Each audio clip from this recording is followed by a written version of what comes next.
Good afternoon. I'm at-large council member Anita Bonds, Chair of the Committee on Executive Administration and Labor.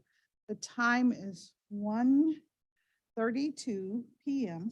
on Thursday, the 22nd of June, 2023. And we are meeting in room 412 of the John A. Wilson Building and virtually via Zoom to convene a public roundtable on programs within the Department of Employment Services. This hearing is being streamed and recorded on the committee's YouTube channel named EAL Committee.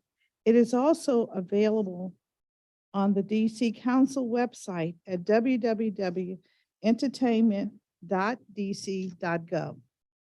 The purpose of today's hearing is to receive public and government witness testimony regarding two very important programs within the Department of Employment Services. The programs First Source and the unemployment insurance. I ask that today's witnesses keep your remarks to around 5 minutes so to allow everyone the opportunity to be heard. Having said that, I want to note that our entire written testimony will be a part of the record. So if you have not submitted it, please email your testimony to CEAL@dccouncil.gov, and that's CEAL@dccouncil.gov. The Department of Employment Services, fondly referred to as DOES, is the lead labor and workforce development agency for the district, with a vast array of programs and services available to both current employees and to job seekers.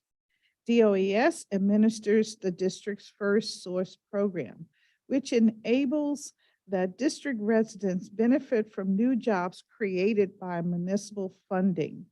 Established in 1984 and revised in 2011, the First Source program requires that district residents account for at least 51% of all new hires on projects or contracts receiving over $300,000 in government assistance. Additionally, the First Source program requires that construction projects receive more than $5 million from the district government employ a minimum percentage of DC residents in specific jobs.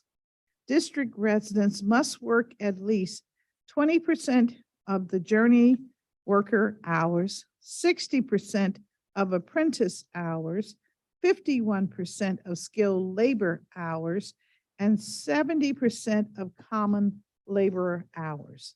Through the Office of First Source Compliance and the Office of Talent and Client Services, DOES maintains a First Source register of unemployed district residents. The agency refers candidates from the register for interviews with employers subject to the First Source employment agreements and monitors projects and contract compliance. The First Source program is one of the district's most important tools for reducing unemployment and providing district residents with high-quality jobs. It is essential to ensuring that the investments we make in our city are totally benefiting our community in a very true sense.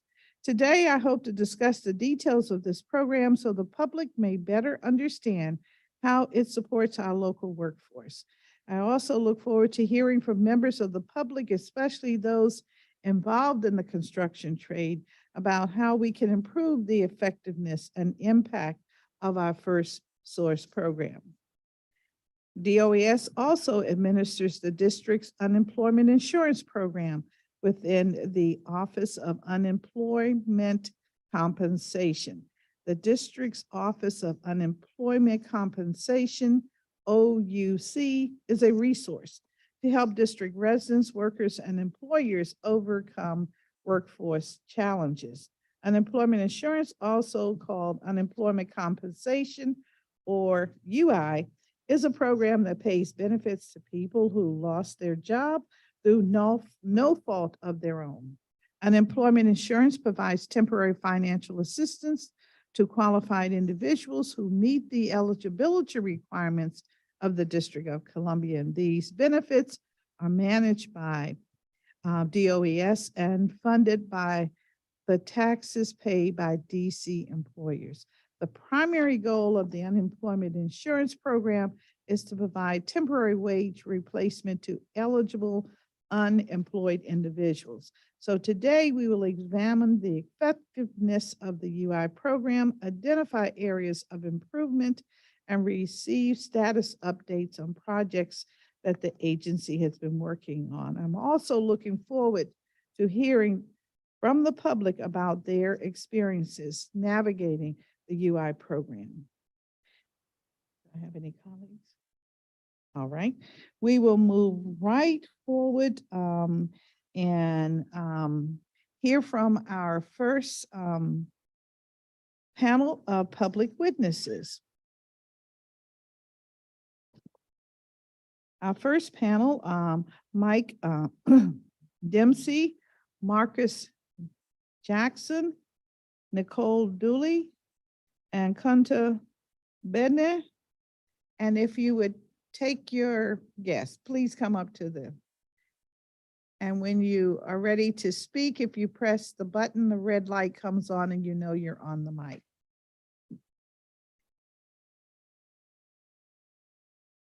All right, okay. I have been instructed that Marcus Jackson and Nicole Dooley will be virtual. So we'll take our in-person witnesses first, and then we'll come back and hear from them. So we can start with Mr. Dempsey. All right, and we can begin when you're ready. Hello and good afternoon to the Committee on Executive Administration and Labor. My name is Mike Dempsey, and I have the pleasure of speaking to you all today on behalf of Carpenter Contractor Trust.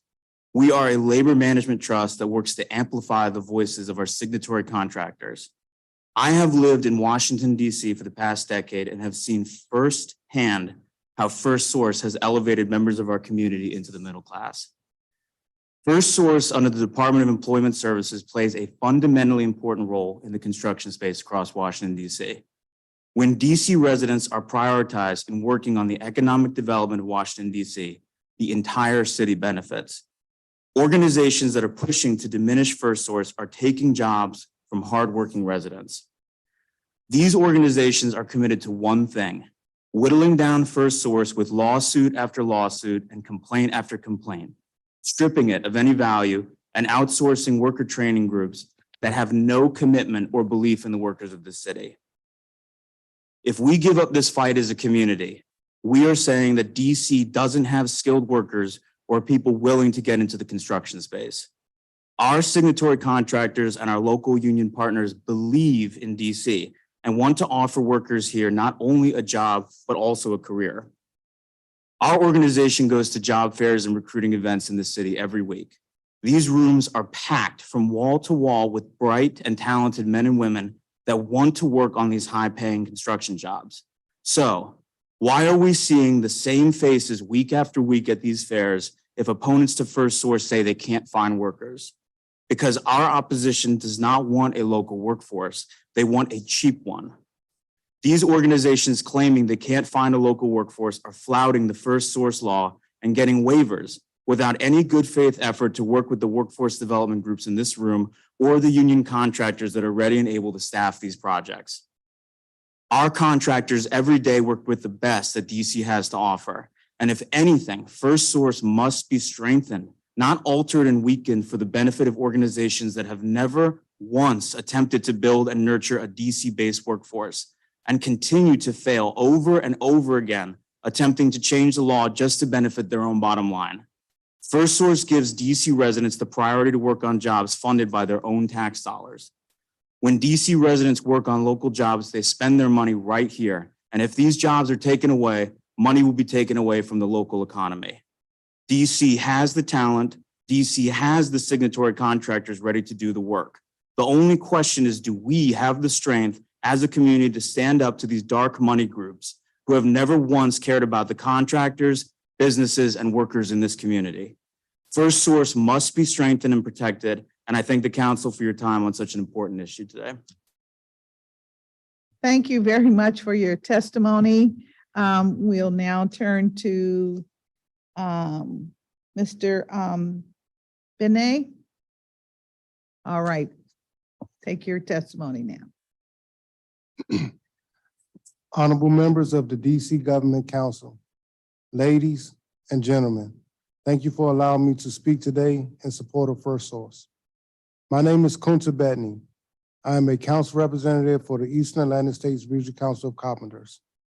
First Source is vital in stimulating local economy growth, creating jobs, and addressing economic inequalities. It is essential to the residents of Washington, D.C. First Source ensures that the community, especially those in the underserved communities, have an opportunity to secure employment, develop skills, consequently transitioning from poverty to the middle class. Let me share a real-life experience of a DC resident whose words deeply resonate with what's at stake with First Source. Let me tell you my story. First Source has been a lifeline for me. The first time I was employed as a carpenter was because of First Source requirements. As a DC resident, it allowed me to work in my city.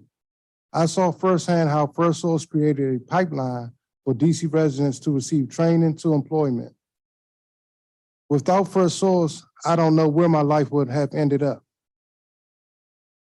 First Source gave me a job to wake up in the morning, a job and responsibility to think about instead of running the streets and getting in trouble. It allowed me to show my 6 kids the value of their father getting up every day and going to work for them. The only chance I had to work in the construction industry on job sites in DC was through First Source. It saved my life. This law brings genuine change to people's lives. It ensures residents to earn fair wages and work towards a better future. However, addressing the concerns raised by the ABC Washington, which represent non-union contractors, is crucial. They oppose First Source primarily because they believe it restricts their freedom to choose employees. But let's examine this closely. ABC opposition seems to be focused on profit margins and cost cutting, often the expenses of fair wages and community benefits. Their opposition can lead by bypassing requirements that ensure local hiring and fair wages. By opposing First Source, they essentially oppose the fair fabric that strengthens the community. We must understand that without First Source, bad faith contractors might engage in practice such as wage theft and workers' misclassification, which will significantly reduce local employment and negatively impact the local economy. It is important to note that First Source does not benefit individuals. It upholds the spirit of the community development. Workforce development groups rely on First Source to ensure that the men and women they train have employment opportunities. Ladies and gentlemen, First Source is an investment in our community. It's an affirmation that we as a society change our residents and our commitment to their well-being. This is a choice between short-term cost saving or long-term community development. I urge you to support and strengthen First Source because it's our commitment to the growth, prosperity, and well-being of Washington, D.C. Thank you. Thank you very much for your testimony. Now we will turn to, do we have Mr. Jackson? Okay, Mr. Jackson, Marcus Jackson. Good afternoon, Chairwoman Bonds and members of the Committee on Executive Administration and Labor. My name is Marcus Jackson. I am the Director of Government Affairs at ABC of Metro Washington, preeminent voice for construction in the District of Columbia. Before I begin, I want to commend the dedicated professionals at DOES for their work towards our shared goal of creating opportunities for district residents.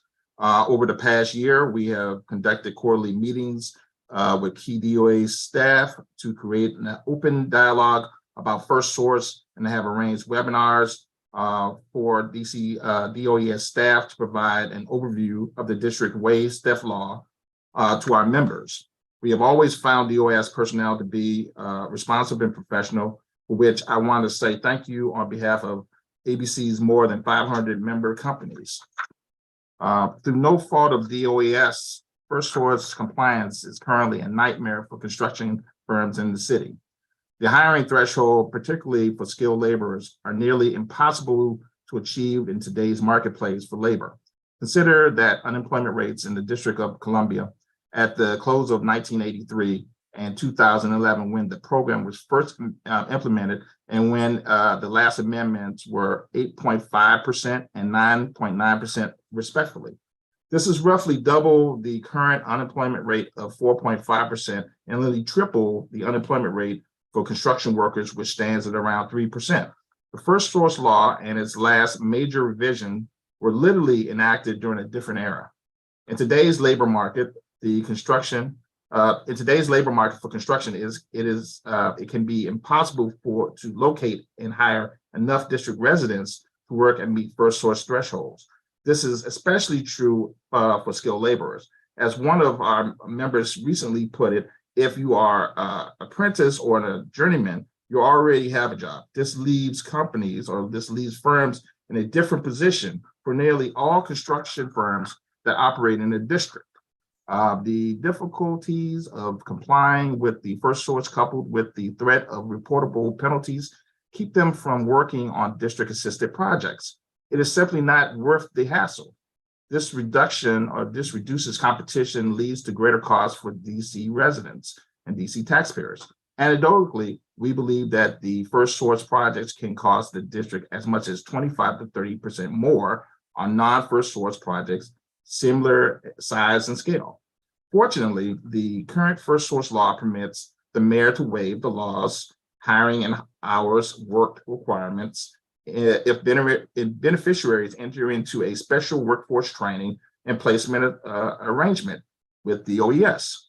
In recent years, the DOES has begun to take advantage of this provision to great success in partnership with ABC's Construction Orientation Readiness program called CORE.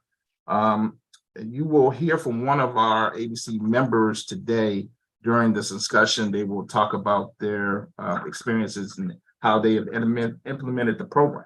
CORE has been in operation since 2008 and recently expanded to 10 weeks, offering even more valuable pre-employment job training demands by construction industry. Particularly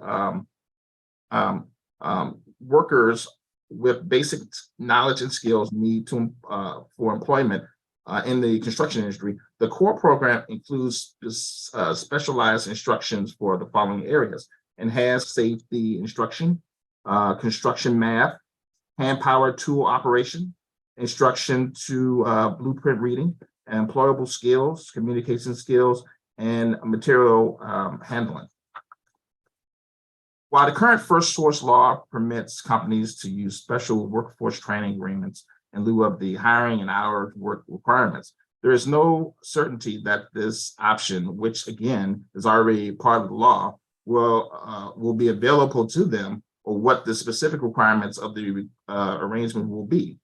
That is because the language stipulates that the mayor may authorize these agreements, but does not require her to do so if a company opts to meet the First Source requirements in this matter. We believe that the law should be amended to provide for certainty by changing the may to shall. Next, we urge the council or the DOES to standardize the requirements of these agreements so that the companies have certainty as to what will be required of them before selecting these options. This will also create efficiencies within DOES. The First Source law does not include minimum requirements or any requirements for a special workforce training or placement arrangement. As a result, each new agreement requires significant back and forth negotiation. Agreements can be different from project to project or company to company. These simple fixes to the current law will benefit many district residents, including those who are hard to employ and are mostly in need of basic employment skills. In closing, I want to take this time to say thank you to the chair and to the committee for your seriousness in which you've taken this issue. I am available to answer any questions. Thank you very much for your testimony. I think our next, I believe it's Ms. Dooley on. Okay, Ms. Dooley, you're next. We want to hear your testimony. Thank you. And good afternoon, Chairperson Bonds and other members of the committee. Thank you for the opportunity to testify today. My name is Nicole Dooley, and I'm an attorney in the Public Benefits Unit at Legal Aid DC. I'm here today to give testimony on the recent performance and effectiveness of the unemployment insurance program of the Department of Employment Services. This is our third opportunity this year to testify regarding this topic, and I would like to use this time to focus on two specific areas that we have covered previously. First, the UI program needs to improve access to UI benefits. Many unemployed workers currently have no accessible means of applying for benefits, as DOES has eliminated in-person and telephone applications. This means that the only way to file an initial application is online, which increases the barriers to applying for some of the district's most vulnerable workers, like those who don't have access to the internet or who have limited technical skills. Limiting claimants to applying through the website is particularly problematic, given that the website frequently does not work. Without other channels to file their application, claimants who encounter glitches are unable to access benefits for months or even years. These technical glitches affect not only initial applications, but also the ability to file weekly certifications and to access information about one's claim. Legal Aid continues to receive requests for assistance from claimants trying to access benefits from 2022, 2021, or even earlier. In order to address these issues, we ask that DOES begin accepting in-person and over-the-phone applications for benefits. The agency is currently in the process of revamping its online claimant portal, which will hopefully address some of the technical glitches that claimants face when trying to file applications and weekly certifications. However, we encourage DOES to work with the council and advocates to identify features of the claimant portal that could enhance access even further. For example, claimants cannot currently see or download written notices regarding their claims through the portal. Including this feature in the new portal would substantially improve claimants' ability to access notices relevant to their claim. Legal Aid is happy to work with DOES to identify other features that should be included in the new system. And second, DOES must address their extensive backlog of claims. As part of the agency's submission to this committee during oversight this past spring, DOES reported a backlog of more than 45,000 claims. Legal Aid has worked diligently with DOES to address the issues of claimants who reach out to Legal Aid for help. Just this morning, I emailed DOES on behalf of a claimant seeking a determination by a claims examiner for a period of ineligibility from the summer of 2020. DOES has been very responsive to Legal Aid's requests, and we really appreciate the hard work that they are putting in to resolve issues on behalf of Legal Aid clients. However, Legal Aid can only assist a very small percentage of the number of people still waiting for their claim to be processed. DOES should work to proactively identify and resolve those claims that still need to be processed. We also encourage DOES to implement a simple and widely advertised process by which claimants can reach out to them directly regarding any pending claims. This process should include an established timeline by which DOES will respond to and subsequently resolve their issue. We have submitted written testimony with more details regarding these issues and requests, and I'm happy to answer any questions that you have for me. Thank you so much for the opportunity to testify today. Thank you very much for your testimony, and I really appreciate the voluminous report that you shared with us. Thank you very much. It is very helpful because it is point by point some of the issues that you have discovered, Ms. Dooley, and that's really important if we're going to really get on this backload of over 45,000 claims. So thank you very much for that. I wanted to ask you, in the comments that you're making, you indicated that you believe that the agency should take claims, the filing of claims over the phone. So that's going to add to the 45,000, but okay. How do you really see that working? And you said you have a good relationship with the agency. So what have they shared with you as to the possibility of taking claims over the phone? From my understanding, they took claims over the phone during the pandemic. So it was a recent change to kind of remove that ability. So hopefully the system that they were using at that point is maybe pretty easy to restart. But it's a fair point that the backlog of claims may be an undercount because there may be any number of claimants who have attempted to file a claim and haven't been able to. So they wouldn't be included in that number of backlogged claims. Okay, so, all right, you think that there actually may be more than 45,000 backlog? I think there is most likely a group of people who aren't being counted in any of the DOES numbers just because they haven't been able to log an application at all through the online system. So they wouldn't be in that list of people who are waiting for a decision. All right, we'll be inquiring of the director shortly about this backlog and the slowness, it seems, in getting resolutions. I recall previously in talking with the director in our public hearings, it was pointed out that there are about 70 different codes, fraud codes that or pop up in this process.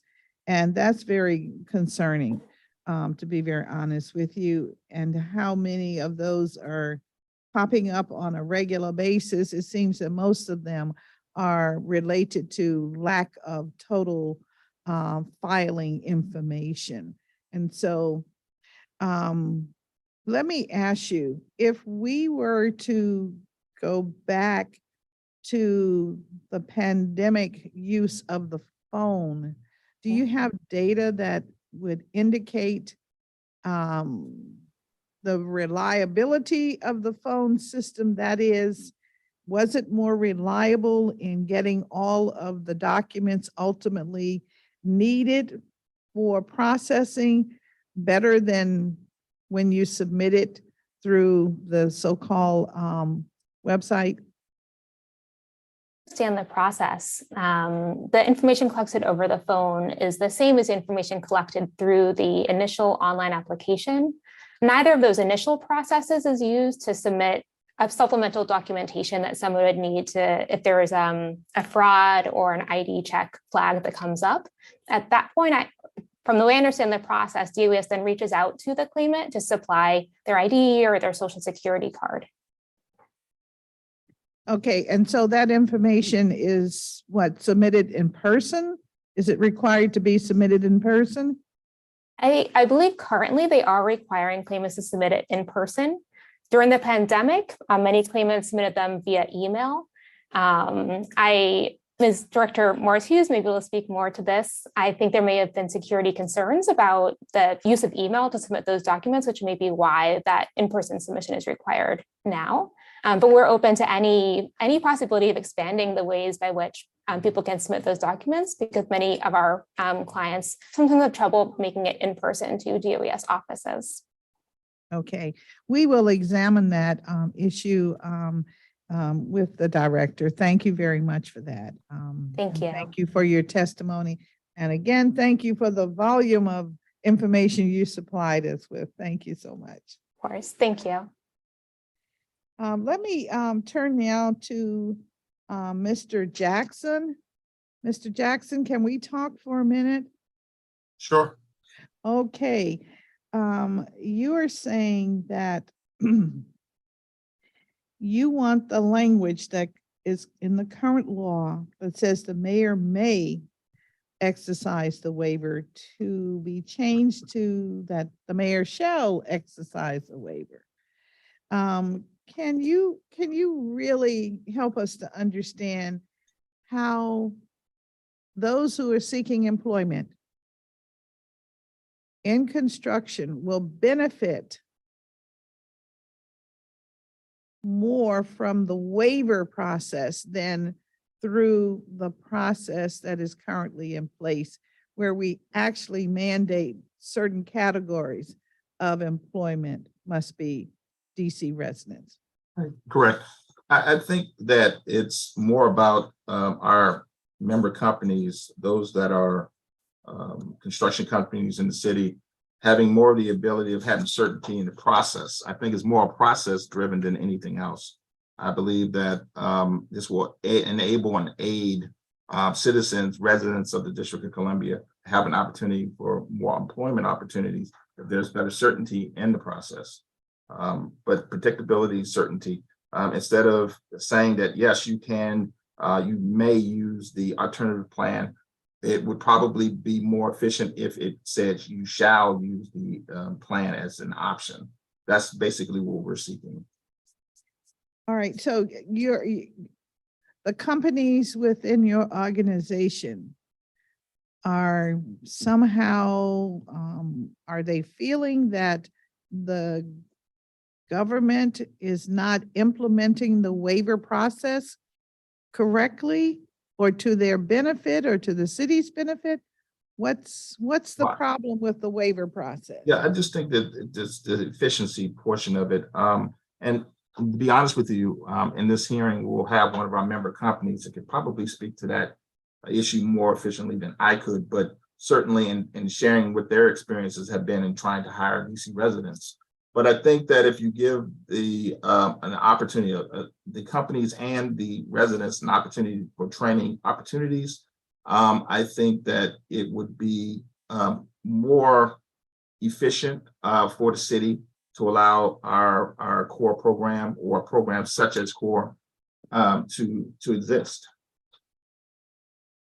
So you're seeing that, let me see if I'm a company in your organization.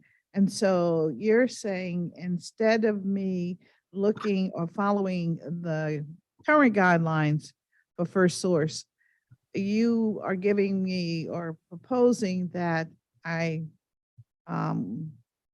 institute a waiver process with DOES, and part of that process stipulates that I'm going to take individuals who may want to be on this register that DOES maintains of those who are available and interested in construction. And those individuals, you will train them. And those individuals, would they be DC residents Yes, ma'am. that you're training? Okay. Yes, ma'am. And in the law, the statute already allows for such an alternative plan. And all we're saying is that instead of saying that the law shall allow for it, we are just asking that or may rather, we're saying that the law should say shall. That's the only change. Okay, and thank you. And I hear that. I'm trying to understand why your organization has a problem with the law saying the mayor may, and that is only as it relates to the waiver process. Am I correct? Yes, it already exists in the law, and basically we are we want to create quality jobs in the city. That's the bottom line. We want to make sure that people, when they get into our program, that they're properly trained and they can do the job as soon as they step onto the work site. Okay, and so for those companies that are not in your organization, don't they do the same? Don't they take individuals off of the register maintained by DOES and put them in the projects that they're working on? And they do the same thing, correct? Same thing being that if you have to do, let's say, if you're doing some carpentry, we have a carpenter who is here with us today. The application of the carpenter procedure would be the same whether they were with your organization or not with your organization, correct? Right, but the thing is, this is something that's already allowed by the statute that was created in the amendments that were made in 2011. We're just asking that one minor tweak of the law happens, and that's just to say that instead of saying you may use this as an alternative, you can say you shall. And one of the programs that we've utilized with the OES is our core program. So it's our belief that if we could make this provide more certainty, it would help with our companies, and it would also help our companies in hiring more of these skilled laborers. All right, so let me try then to see if I further understand. So your organization is saying as a condition of your organization asking for a waiver that is not having to comply with Right. First Source, you're going to have the waiver. The waiver is offering this efficiency, and the efficiency is the training of the personnel, which is what they're going to, you've acknowledged they would get if they followed First Source. Right. Again, we 95% of the companies in the district are members of our association. And we're talking between merit shop and non-merit shop companies. So the majority of the companies that operate in the district are already members of our merit shop members. They're not signatory on PLAs, they're not union companies. So what we would like to see is that CORE become an exclusive program for the city. We believe in the program. We think it does a lot for training of our residents. It teaches them basic construction skills, and that we feel that this is would be pretty important for these people who are underemployed to get employment. And Mr. Johnson, I'm hearing you, and I think we're talking to each other, but I'm trying to understand what your organization does that is different from what, and you mentioned union organizations or any other organizations in construction that are not a part of your organization. Just trying to understand what's the difference and why you feel that First Source requirement doesn't work for you when you can and you do make use of the waiver process, because the law gives the mayor or gives the government the option to entertain the waiver process. That's what I'm trying to understand. Yeah, well, I think we're saying the same thing. I don't think we're Okay, saying that okay. we are, talking of getting around First Source or anything. We understand that the First Source law is important, and we actually adhere to that law.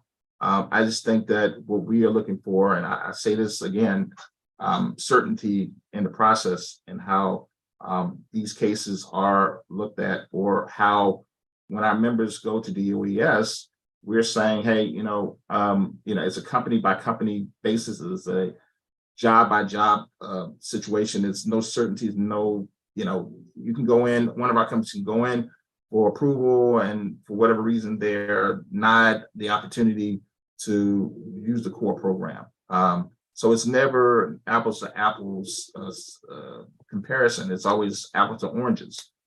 We are just looking for more certainty into the process. That's what we're. I do understand, and I thank you so much for that clarity. Yeah. So this issue is really, I guess, sort of timing. I hear you indicating that having to go through the waiver process may cause a delay in getting the job moving forward with employees. That's right. And, we do hire and we do train. I mean, that's the emphasis of what we do at ABC in our programs that we offer. And I think that, it's a benefit to the city, it's a benefit to our member companies. If we can get folks hired and trained, I think most importantly, trained in the correct way. So we're excited about the opportunity to do work with the city, continue on with the First Source program. And as I said in my testimony earlier, we do appreciate the assistance and the help and assistance guidance we've been given by DOES. They have been great partners. We've been meeting with them over the last year or two in quarterly meetings to discuss how we could better serve the city, how we could better serve the residents, how we could make our program better. And we're blessed to be able to have the ability to utilize this program for our members, core program. So I just want to say thank you for the opportunity today.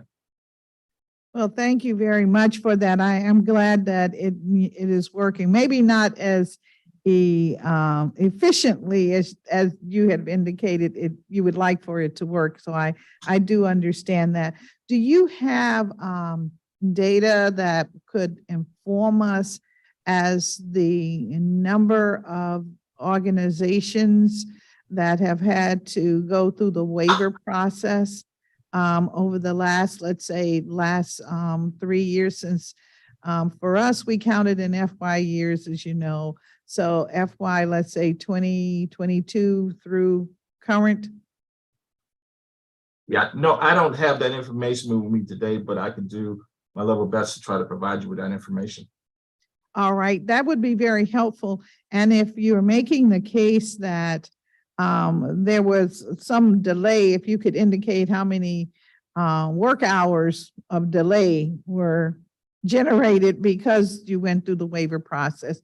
And then, of course, if you would indicate to us whether or not the waiver was granted and maybe I guess we measure mostly everything in dollars and cents. So the value of the projects that you have worked on, that would be very helpful. Certainly.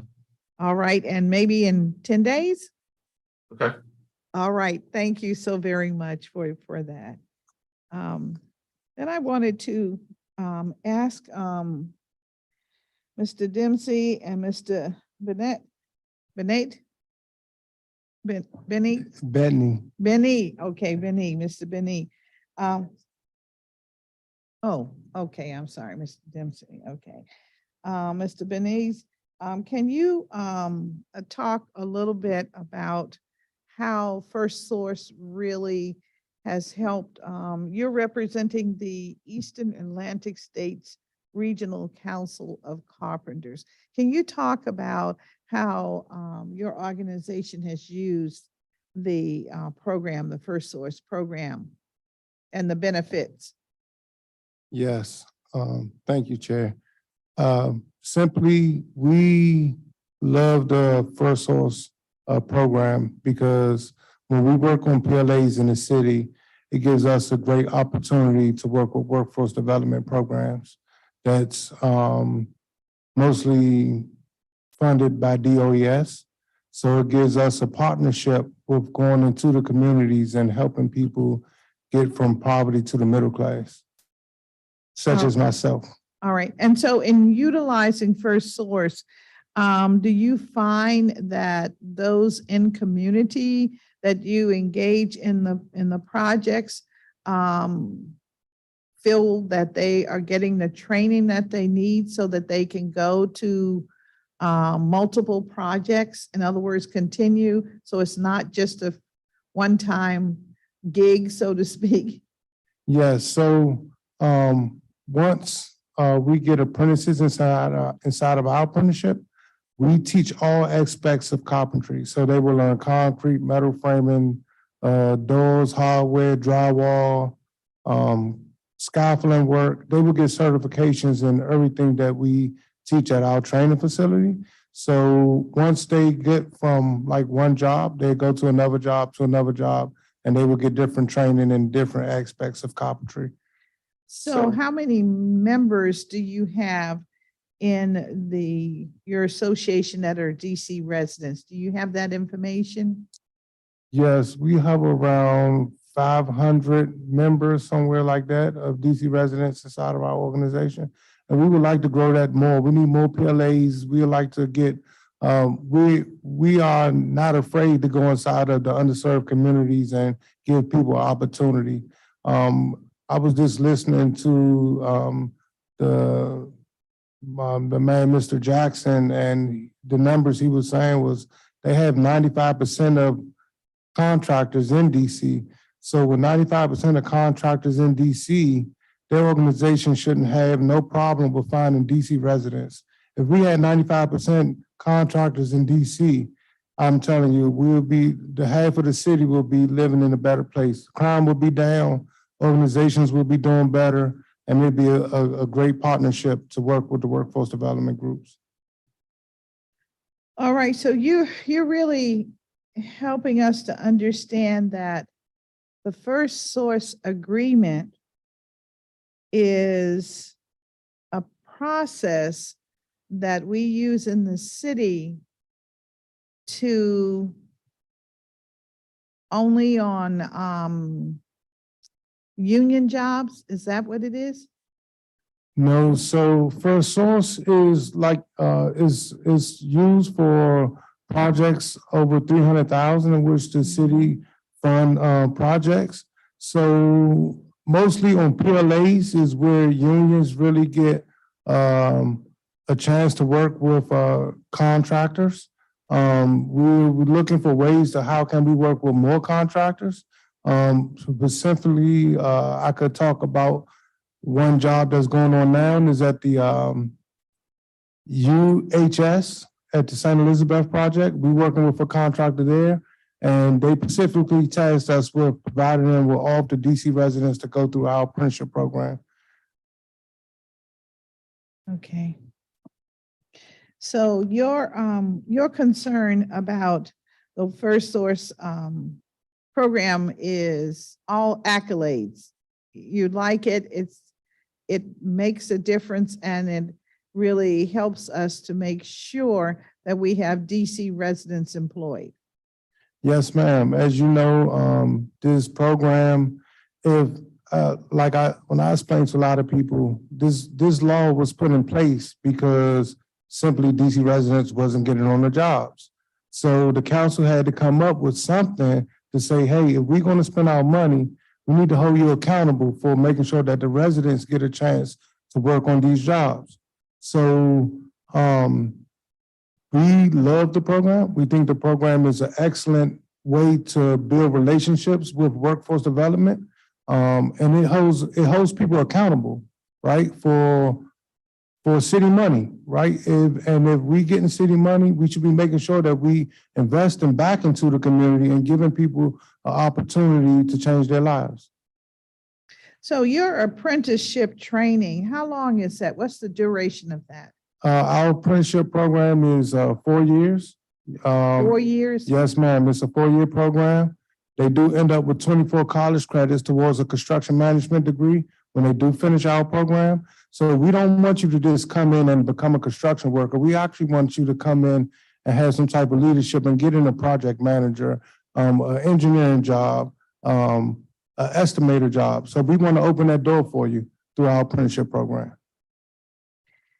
And so what is your role with the organization? You sound like a recruiter, so I want to know. Yes, ma'am. Well, my heart and my passion is with the city. I'm born and raised here. I'm a council representative with the Eastern Atlantic States Regional Council of Carpenters. As you know, I'm a high school dropout. I went to Sasha Bruce Youth Bill, got my GED. So that's another program that the city funded. I got my GED there. Then I went to the Carpenters Union, went to the apprenticeship program, worked my way up from apprentice to a journeyman to a foreman. Now I'm a representative, and I'm glad to come back inside of my community and try to help as many people get a roadmap to find some success. Well, we're all very proud of you, so thank you very much. Thank you. Thank you. Thank you, Chairman. Thank you for your testimony. And Mr. Jackson, thank you for your testimony as well. And Ms. Dooley, thank you for your testimony. Let me ask you though, Mr. Jackson, I didn't ask you this. You mentioned your core program, which is your training program. Does it train in all of the different trades, or is it one type of trade? It basically all the trades, but just to give you a synopsis of some of the things that we do, you know, we do construction mathematics, we do hand-powered tool operation, blueprint reading, deployable skills, communication skill, material handling. So it's a myriad of different things that we teach within this program. It's a specialized program. To go back to what the gentleman that spoke ahead of me mentioned, one of the things I think that's different about our program, you know, a lot of these, you know, the DOAS program through First Source hires people who work in these different jobs, construction jobs around the city. We train, and I like the fact that that we train these people to go out to be able to do the job, but they also have a job. Okay, they have a job, but they're also going to be properly trained. And I don't want to leave today without that being mentioned. And I know that our dedicated companies are committed, once they have these individuals in this program, to hiring these DC residents so they can have work, but not only have work, but be trained. So. Okay, you mentioned a couple of times properly trained. Are you saying that CORE is trains better than the apprentice programs, or that's just your I say connotation? That's me being positive. Okay. Because we train our workers before they go out on the job site. All right. And so is your training program similar to what Mr. Benny described, which is an apprenticeship, journeyman, foreman? No, to be honest with you, I really couldn't even tell you the differences between the two. I'm just really more focused on our program that we offer at ABC in Metro Washington. All right. So if I'm in training through your CORE program and I want to be a carpenter, how long are you going to train me for 4 years, or am I in this program for 4 years, or is it 2 years? The CORE program right now is a 10-week program that we offer. So, you know, we're offering the basics of construction. And so that's what we're offering to allow them the opportunity to get into the workplace. And again, we do have one of our members that will be on today during this hearing that can kind of explain more in volume what exactly their expectations are once that person comes onto the job site. All right, I will wait to hear from them. All right, thank you very, very much for your testimony. Thank you both for your testimony. Yes, sir. You want to say more? Okay, all right. Okay, thank you very much. That's our first panel, and our second panel is Leonard Howard, Ben Effelbaum, and Mike Connor. Are they all? They're not. All right, okay. And we have one in-person witness.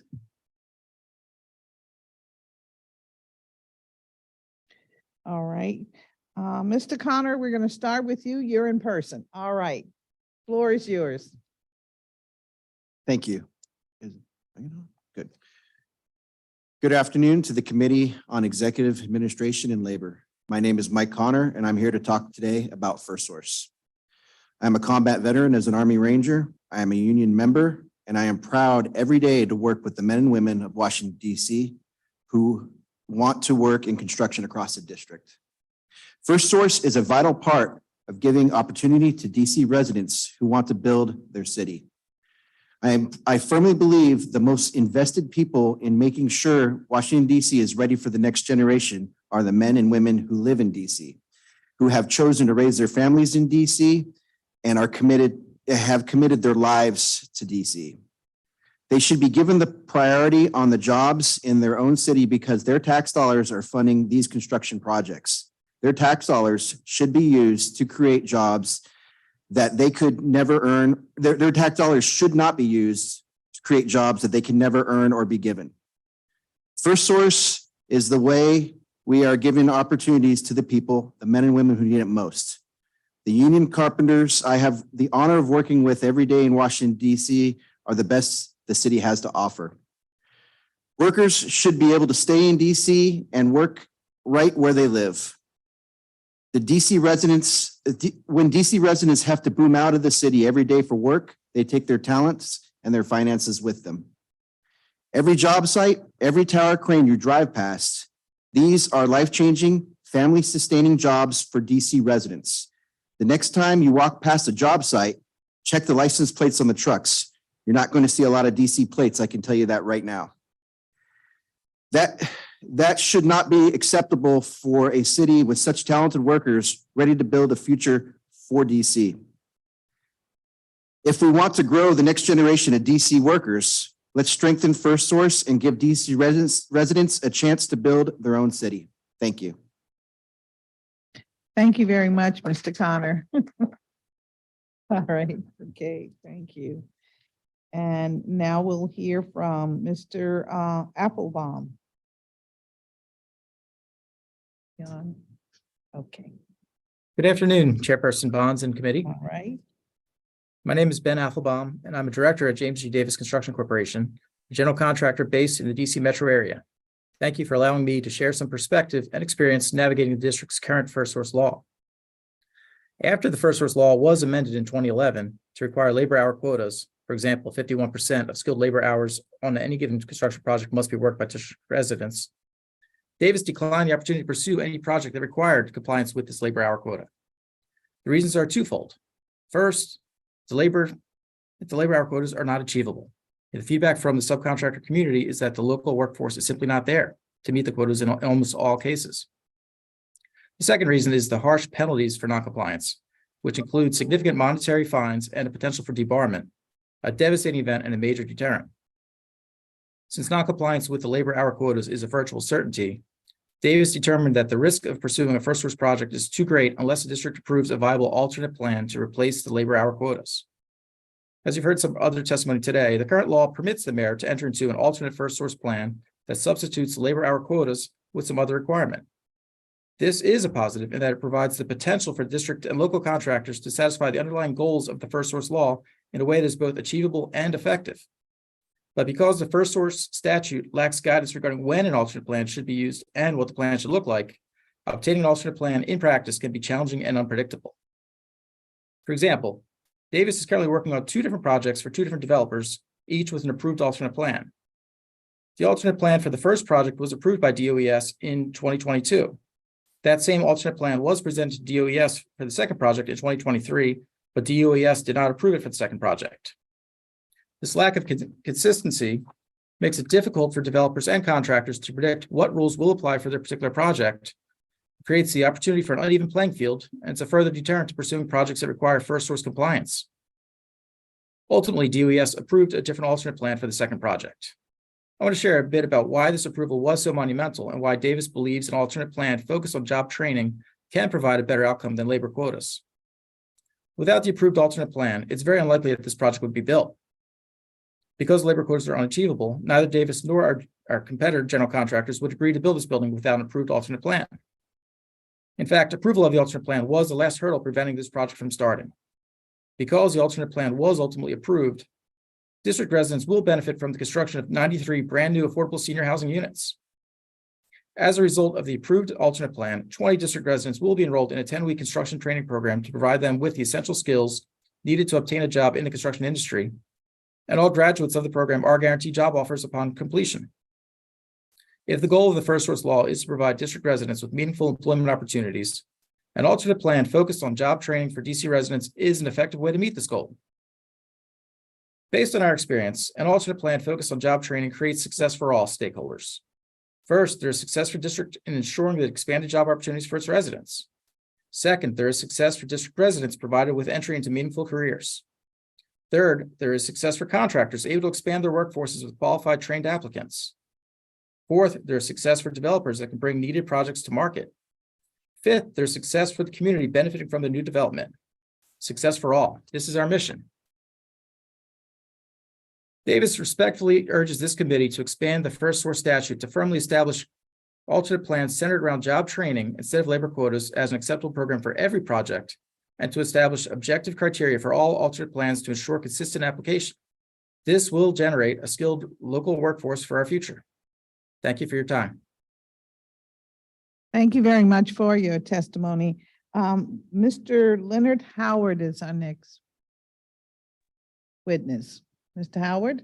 Yes, ma'am. Thank you. Greetings, Mhm. Councilman Bonds and committee. My name is Leonard Howard Jr. I'm a DC native and executive director of Run Hope Work, a Ward 7 and Ward 8 nonprofit centered around construction and information technology certifications. I have personally witnessed First Source change lives here every day at Run Hope Work. Workforce development and public safety go hand in hand. Run Hope Work has seen young men and women directly with the over 60 residents we have serviced thus far who have said, I cannot find a construction job. I've met with developers personally who are not in compliance with First Source, and it is a direct hit to our city's public safety. I'd like to thank Director Morris Hughes and DOES for their partnership and professionalism in aiding and helping us provide compensation, transportation, and certifications to district residents. I'd also like to thank the DC Carpenters Union, Punta Bitney, and Mike Dempsey for their partnership in assisting us in providing apprenticeships to district residents who are residents of Ward 7 and Ward 8. Thank you so much for the time here today. Well, thank you. Thank you very much. I hear the testimonies from you, Mr. Howard, that you're very pleased with the First Source law as it is today, correct? Yes, and that's why it needs to stay. I've seen it just today. All right. Participants get All right. received. Okay. You mentioned that your organization is focused on employing workers from Ward 7 and 8. And what I wanted to understand is, in using the First Source agreement, what is the frequency over the last 2 years, starting in 2022 and going now into 2023, that your organization has used the First Source to hire workers? Yes, ma'am. So in our partnership with certain developers and with the Department of Employment Services, we've had a high percentage of placing our residents on job sites. So with Red Brick and with the Carpenters Union, with Mr. Kunta and Mike and Director Hughes, there's been a very good partnership to provide those services to residents where they're actually compensated to come and learn and to better themselves, where that money helps them transition from where they were to a middle-class tax-paying district resident. Okay, I'm curious to know, for the record, how many employees have you provided for the Red Brick project? And is that ongoing today? I know it was in force last year. Is it still ongoing? Yes, it's still ongoing today. Yes, ma'am. All right. And so how many employees have you been able to provide on the Red Brick project? 10 right now. 10. And what are they doing? Their assignments? Concrete mixing, some electrical work, and then some flagging. We really don't like flagging because it's such a entry level position. We want sustainable jobs, but with some levels of, because we give the CASAS exam, with some aptitude levels, we kind of just decide who needs to go where based off of that. All right. And so of the 10, how many are doing flagging? Do you know? Just 2. 2 are doing flagging. Okay. Yes, ma'am. So the other 8 are in concrete or electrical? Yes, ma'am. Or carpentry. We also do carpentry and flooring. So they have what you would call sustainable jobs on the sites. All right. Okay. Yes, ma'am. So if they are they working with the carpentry organization and therefore a part of their apprenticeship program? Yes, we have a partnership. Yes, the Carpenters Union and Round Hope Work, we have a partnership to recruit residents, and we send our residents over there for 8 weeks. And then once they finish, they're placed on a job site. So we have 3 young people who today just received jobs who are district residents in the District of Columbia, where they don't have to travel far to go to their job sites. Um, That's also in conjunction, I'm sorry, with DOES, because they were in our program, being, paid and certified through that as well. all right. And so those that are working, could you have hired more?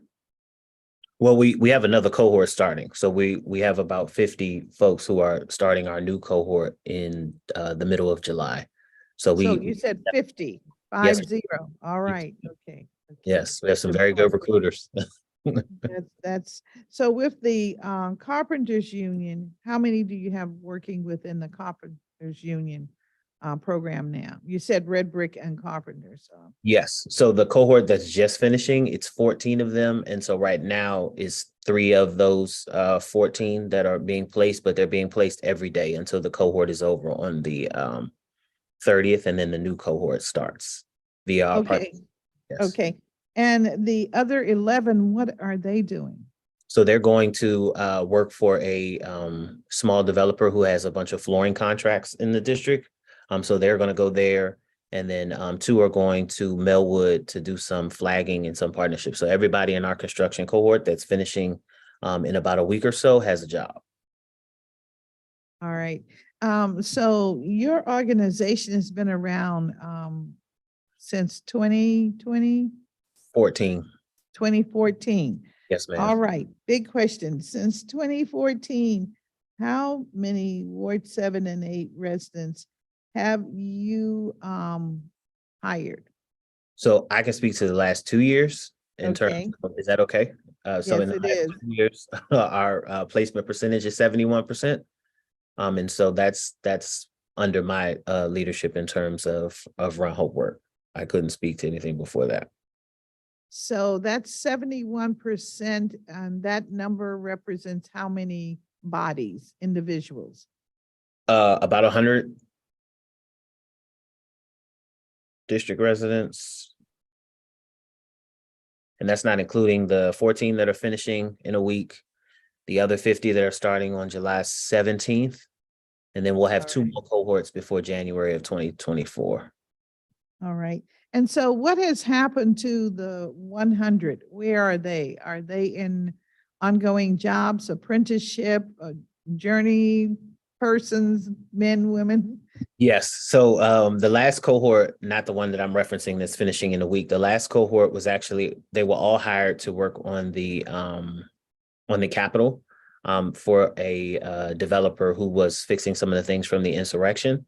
So all of them are there, and a bunch of them have gotten promotions in terms of supervisory roles or leadership roles in those divisions. So my goal when I got here was to partner with organizations like the Carpenters Union, like Davis Construction, to directly hire our young people and young adults rather, to be on positions and to have actual positions, not just flagging or, entry level construction jobs, something that they can provide for their families and be a part of society.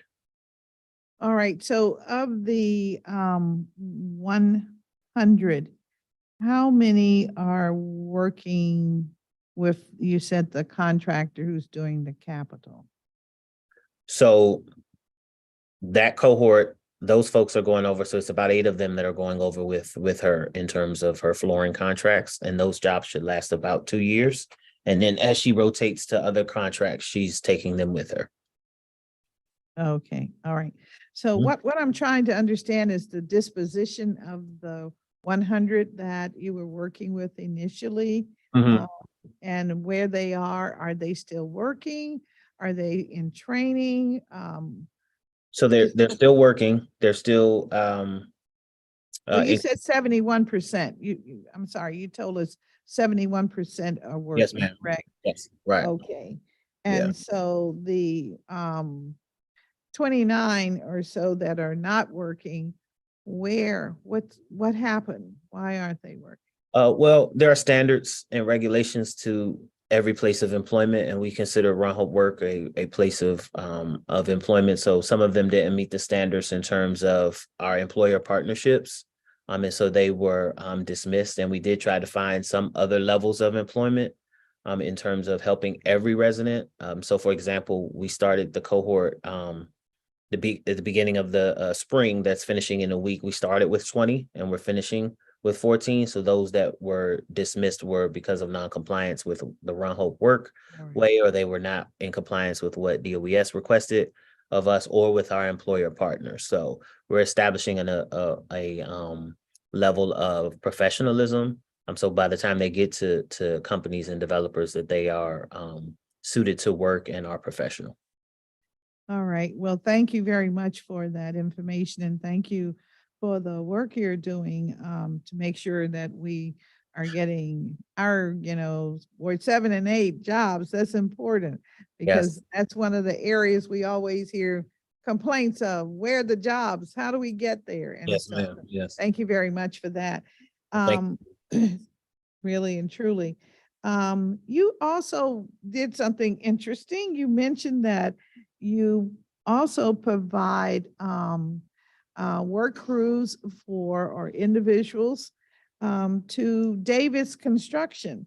And Mr. Applebaum he's in a different kind of environment from Red Brick, or are they both non-union organizations? No, I was just using Mr. Davis. I was using Davis Construction as an example, like with our employee partners. No, I've never met Mr. Applebaum. Okay. All right. I just wondered. I thought Well, that was before today. very unique, very unique. It sounds like you have great expertise for reaching people. So thank you again. Thank you. Thank you. Mr. Applebaum, you are saying that there was this program you were working on, 94 Senior Housing Project, and there was some delay because there was no consistency at DOES as it related to how they apply or I guess handle the information provided when a construction company wants the waiver. Can you talk a little more about that, please? Yes. Yes. So there's a project that has just recently broken ground, and the last hurdle to starting the project was getting the DOES agreement to the alternate plan.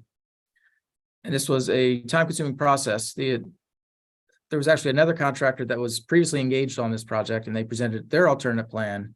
And I think that took multiple months to get reviewed and get any comments. And in the meantime, there were other concerns with that contractor, and the owner approached us to see if we could come in and try to present our plan. We came in very confident that we had a plan that was previously approved by DOES that we thought was a very simple solution that would work. It worked on other projects in DC, so that would be a good fit for this one as well. And instead, it seemed like we were frankly reinventing the wheel a little bit, and it really did become a dragged out process. And it really was the last hurdle. We had to engage other departments in the district to help kind of leverage the project, saying, listen, DOES, this is the last step. How do we get past this? How do we get a meeting to resolve this alternate plan? And what about it do you not like? How do we get this to be accepted? So really our purpose today is trying to figure out how we can make a consensus going forward to understand what the needs are.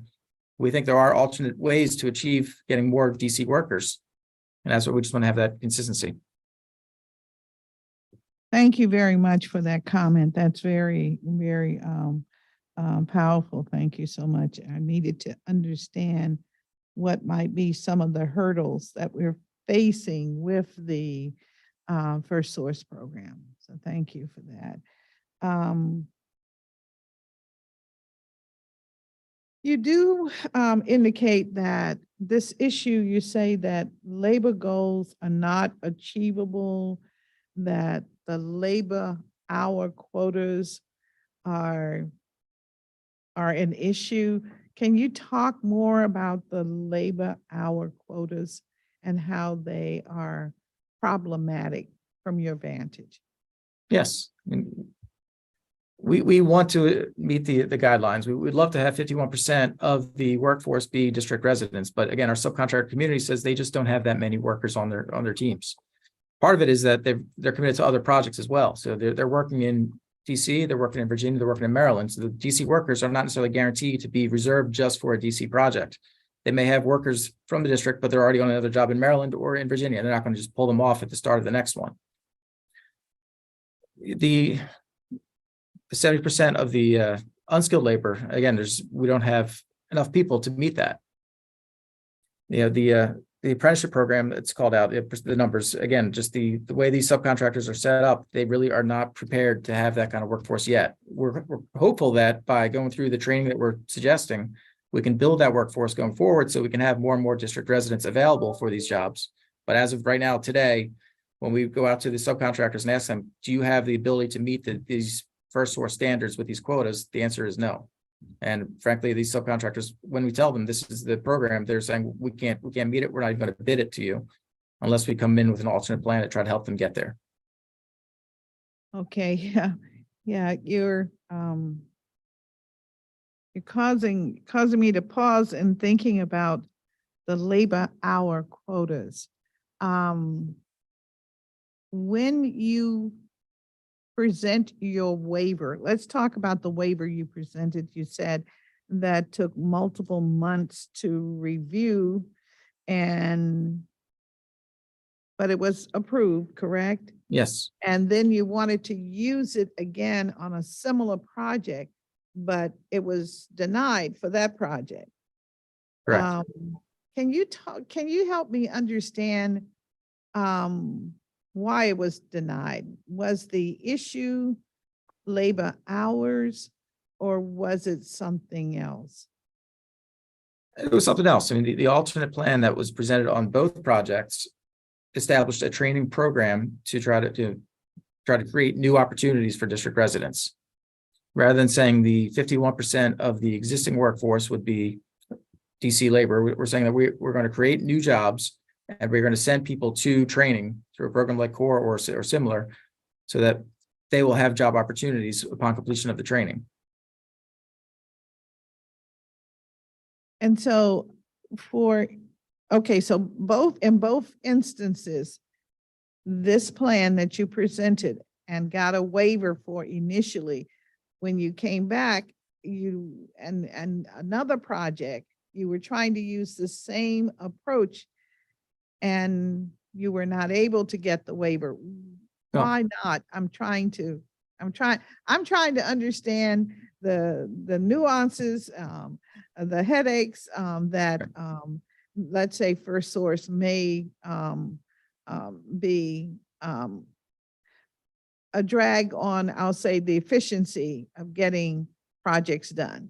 A part of it, I think, may be that there was a transition in leadership at DOES. So the person that we worked with in good faith on the first plan was no longer there when we presented the second plan. So that might be some of the disconnect. Ultimately, Okay, are you telling me that the decisions that are made about the waiver is more subjective as opposed to objective? yes, that's why we're here today. We're hoping that we can try to make it less subjective and try to make something that's more clearly defined so that it can be expected for the next job, that we know that this is a plan that everybody agrees will help benefit the district. So we're not just guessing about what's going to be acceptable in the next project. All right, and well, thank you very much for that. Do you have or have you discussed with DOES some of the situations that have occurred with your organization, the contractors in your organization, and have you provided them with suggestions as to what kind of changes would make sense? Yes, I mean, when we presented the alternate plan, we presented backup documentation from approximately 20 different subcontractors that had bid that job with their list of explanation of why they were unable to achieve First Source. And it was a detailed package that said, why each of them had their own hardships. And that really kind of demonstrated the challenge that we have. We cannot build these without the subcontractor commitment. And have you gotten a response from the agency yet? Yes, we did resolve the plan. Basically, what it came down to at the end of the day was a question of how many people we were going to send through the training and just the commitment that they would be extended job opportunities upon completion of the training. So really the difference between the plan from the previous project and this project was just the number of people that were enrolled in the training. Okay, all right. Well, thank you very much. I hear you loud and clear. And so we're glad that the waiver, so you're really testifying that the waiver works. Yes, we just want the waiver to Okay. be the standard going Waiver forward. works. All right, okay. You just like it to be a little more standardized so you can move faster. Yes, exactly. I got you. And your experience has been that the efficiency is endemic to the personnel that are orchestrating the program. Yes, I think part of it is that you have different people reviewing the plan. And if you have a standard plan, it's not subject to that review each time. I got you. All right. Well, thank you. Thank you very much for your testimony. And thanks to all of our public witnesses today, trying to understand this and see where the kinks are, where we can really make the program work better if it is needed. So thank you very much for that. And we'll take 2-minute break to move to our government witness. So thanks again to our public witnesses.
Now we will hear from our government witness,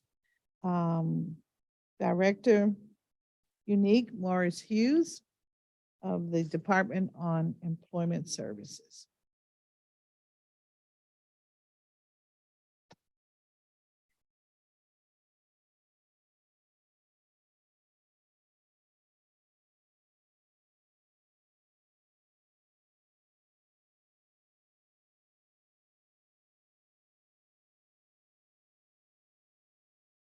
They are, okay. Okay. See, I don't even have that. Okay.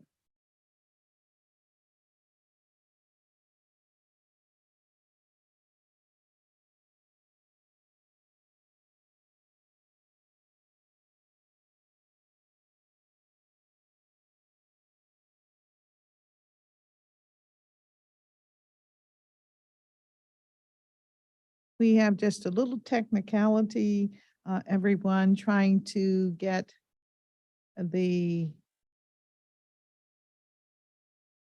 Zoom function to work so we can bring on Director Morris Hughes.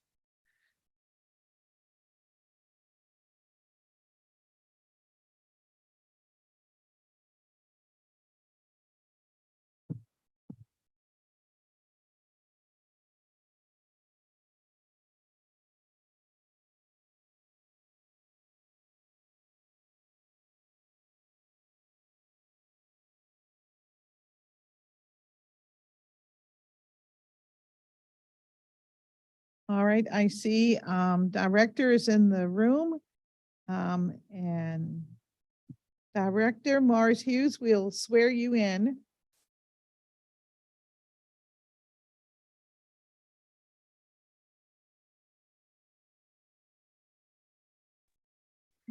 There I am. All right. Yes, you are here. What do you need? Oh, okay, sorry. I think we're having a few technical. Are we good? Okay. All right, we'll swear Sorry, you in. Councilmember Bonds. All right, raise your right hand and can you hear me? You cannot hear me. I just need to keep them around my neck.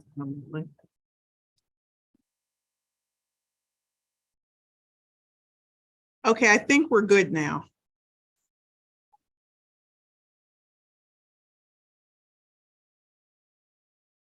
Director, I would want to swear you in. Would you raise your right hand?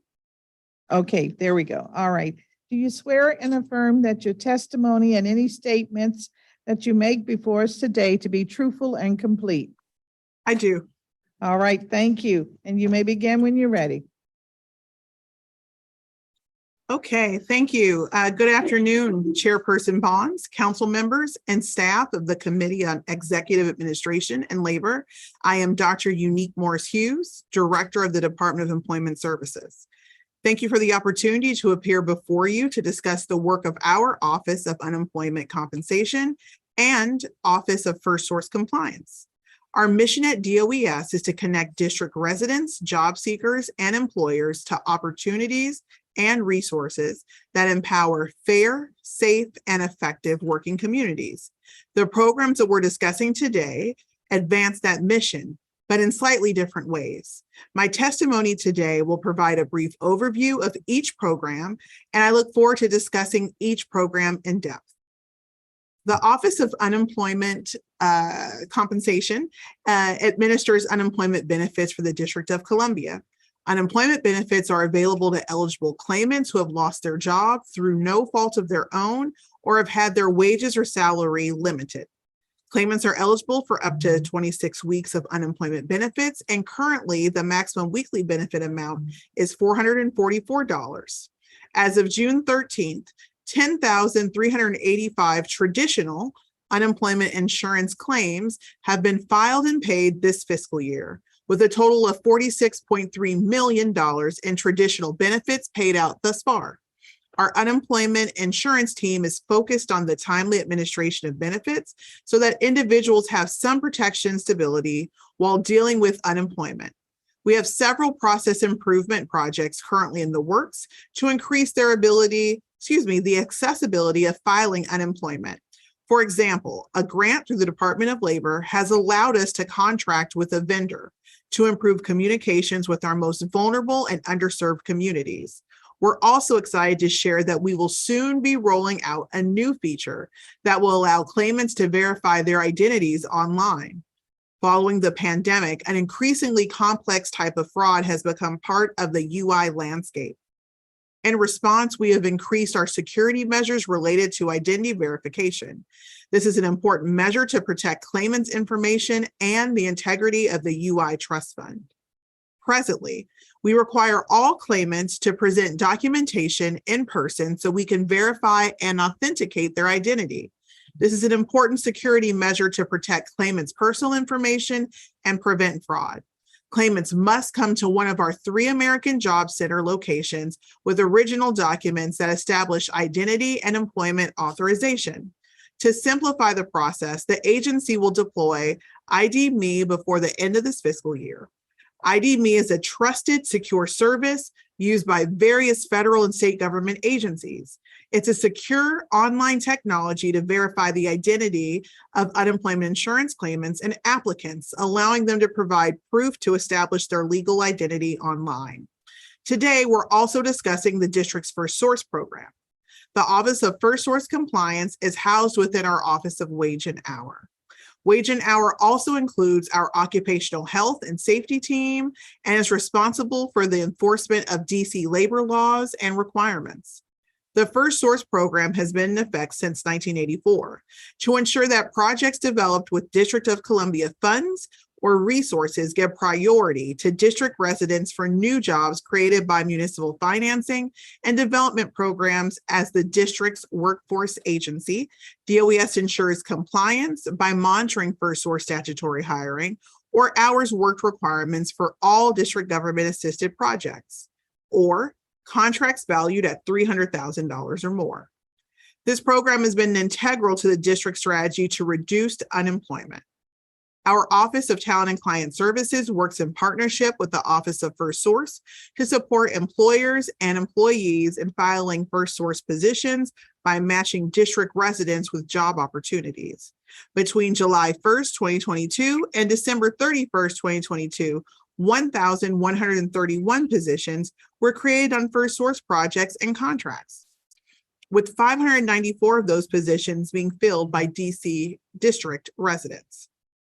We understand that the construction industry is very competitive and that there's often a large demand for skills that only a limited number of individuals possess, which can sometimes make meeting First Source requirements a challenge. To address this challenge, the Office of First Source Compliance has developed a robust program around alternative plans. When employers have difficulty meeting First Source requirements based on a lack of district residents in a particular trade, the office will work with them to develop an alternative plan. Through the alternative plans, employers enter into special workforce development trainings or placement arrangements with the agency. The First Source requirements are important, robust levers to economic development in the district. While DOES is committing to holding employers accountable to the First Source requirements, that commitment includes partnering with them to ensure that we build a district workforce ready to fill the jobs created by First Source projects. Before we continue our discussion, I would like to make a quick plug for the Marion Barry Summer Youth Employment Program, which officially starts its 44th year this coming Monday. Councilmember Bonds, last week you asked about our expansion of the middle school pilot program, and I'm excited to be able to share more details with you this afternoon. The middle school career exploration expands on the vision of late Mayor Marion Barry by offering our youngest DC residents an opportunity to explore future careers. This program will feature a comprehensive career exploration for youth between the ages of 9 to 13 in the area of visual and performing arts, public safety and law, government, archaeology, sports and entertainment, athletics, business, engineering and design, science and technology, healthcare, and more. This is a wonderful chance for young people to build confidence, understand what they like, what they're good at, and to explore the areas that they are passionate about. Programming will run throughout the summer at different intervals. Thank you again, Councilmember Bonds, for the opportunity to discuss these programs with you today. With that, I look forward to answering your questions. Thank you. Thank you very much, Madam Director. I think if your staff was on earlier, and they heard some of the conversations about the First Source program. And so let's begin with that. I want the public and I want to certainly understand just how the First Source works, because according to the law, it's cut and dry. It's pretty easy to understand. but there must be some nuances because what we have in testimony today is a group that believes and uses First Source, and versus a group that says, well, First Source works, but only when we can have, as you call it, alternative plan through the use of the waiver. And their proposal is that the law be changed so that from where it currently says that the mayor may implement a waiver or alternative plan to, they wanted to say the mayor shall. And so I thought we would start with that. And so please help us to understand what happens once an employer is awarded a government contract. Are they automatically referred to DOES, to your shop? It depends, Councilmember Bonds. And I want to thank you for the opportunity to talk about First Source because it's really been a key strategy and tool to helping us lower the unemployment rate, which is at a historic low east of the river. But once a business or a vendor or a general contractor receives a contract that exceeds $300,000, First Source is triggered. And what is triggered in the law is that 51% of new hires must be DC residents. Now, for construction projects receiving $5 million or more, there is an hours worked percentage requirement that is part of the First Source law. And that means 20% of journey workers, 60% of apprentices, and 51% of skilled laborers must be DC residents. It is pretty cut and dry. There are some nuances that I'm sure we'll get into during the hearing, but it's pretty cut and dry. What I've heard people talk about today are our use of alternative plans to help general contractors and businesses. And I think for the bulk of the testimony I heard today, it's only related to construction related contracts, but these alternative plans help both the general contractors and the subs meet compliance with the law by proposing an alternative set of conditions or requirements that they must meet. And so I think what we're hearing is some folks say they want to only leverage the alternative requirements, but the law does require a good faith effort be made on trying to meet the requirements of the law. And so we really hold people accountable to that. A good faith effort could be making sure that you've posted jobs in several different locations across the city, that you've held job fairs, that you've interviewed and interviewed people or a pool of people. And, if there were no DC residents in that pool, but that's a sort of good faith effort that we need to see before we venture into an alternative plan for compliance. So I think it's pretty cut and dry, but those are the requirements that are part of the First Source law. Thank you. And so how does the agency work with employers to help them determine their workforce needs? I know that there's a registry that is maintained by the agency, but how do you use that, or how is it used in order to help in this effort? Usually employers come to us and say, okay, based on the scale and the size and the scope of the project, here's what we anticipate our workforce need will be. Now, how we help them meet that workforce need is through our Office of Talent and Client Services, by hosting job fairs, by recruiting and building a talent pool. All of the workforce development training work that we do in the agency, we try to get people ready and prepared for jobs that we know are coming down the pipe. And that's probably the best way that we help people. Now, the jobs are also posted on DC networks.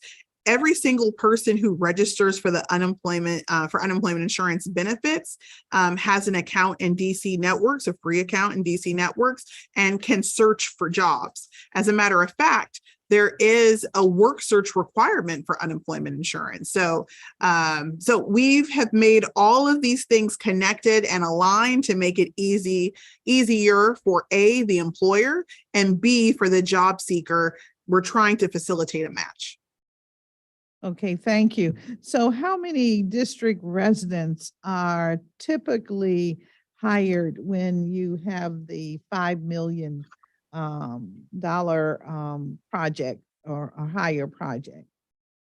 So what I can tell you for the first 6 months of the year, more than 51%, slightly over 51% of DC residents have been hired on first source jobs. Now, it's a little bit difficult, to look at.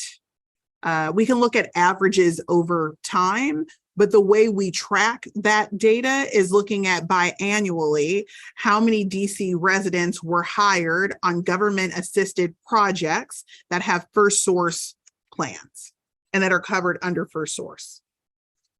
And so what did the biannual tracking system tell you about, let's say, 2022? So in 2022, there were a total of 2,557 hires on first source projects, of which 1,381 were district residents. So 54% of the new hires that were hired in 2022 were actually DC residents. All right, thank you. And can I just share what I also think is an interesting data point here, which is to date this year, my team has already executed and worked on 673 first source agreements. And it's a staff of 13 people. So you can easily do the math and understand the sort of work and how voluminous it is. So in addition to making sure and supporting employers with their first source agreements and strategizing about workforce needs, they're also actively approving and executing these agreements, 673 so far, and we still have a few months to go in the fiscal year. So it's a very, very large scale of work. And we're proud that 54% of last year's new hires were all DC residents.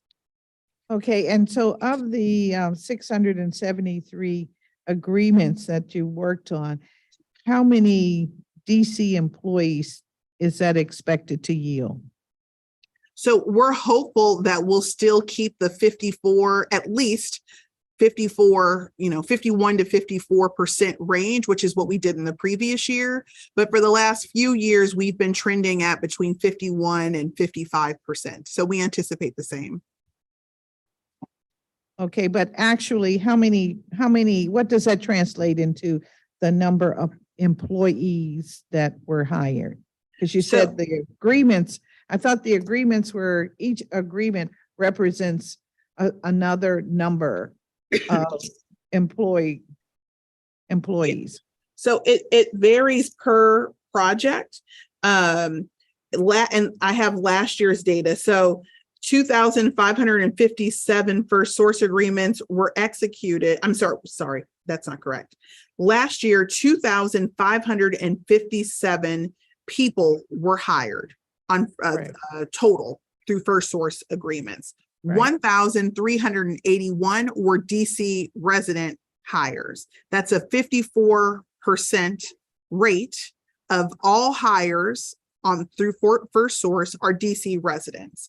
Okay, our so baseline's 51%. Got it. So how many of those that were hired, how many agreements were struck to get us to this number of hires?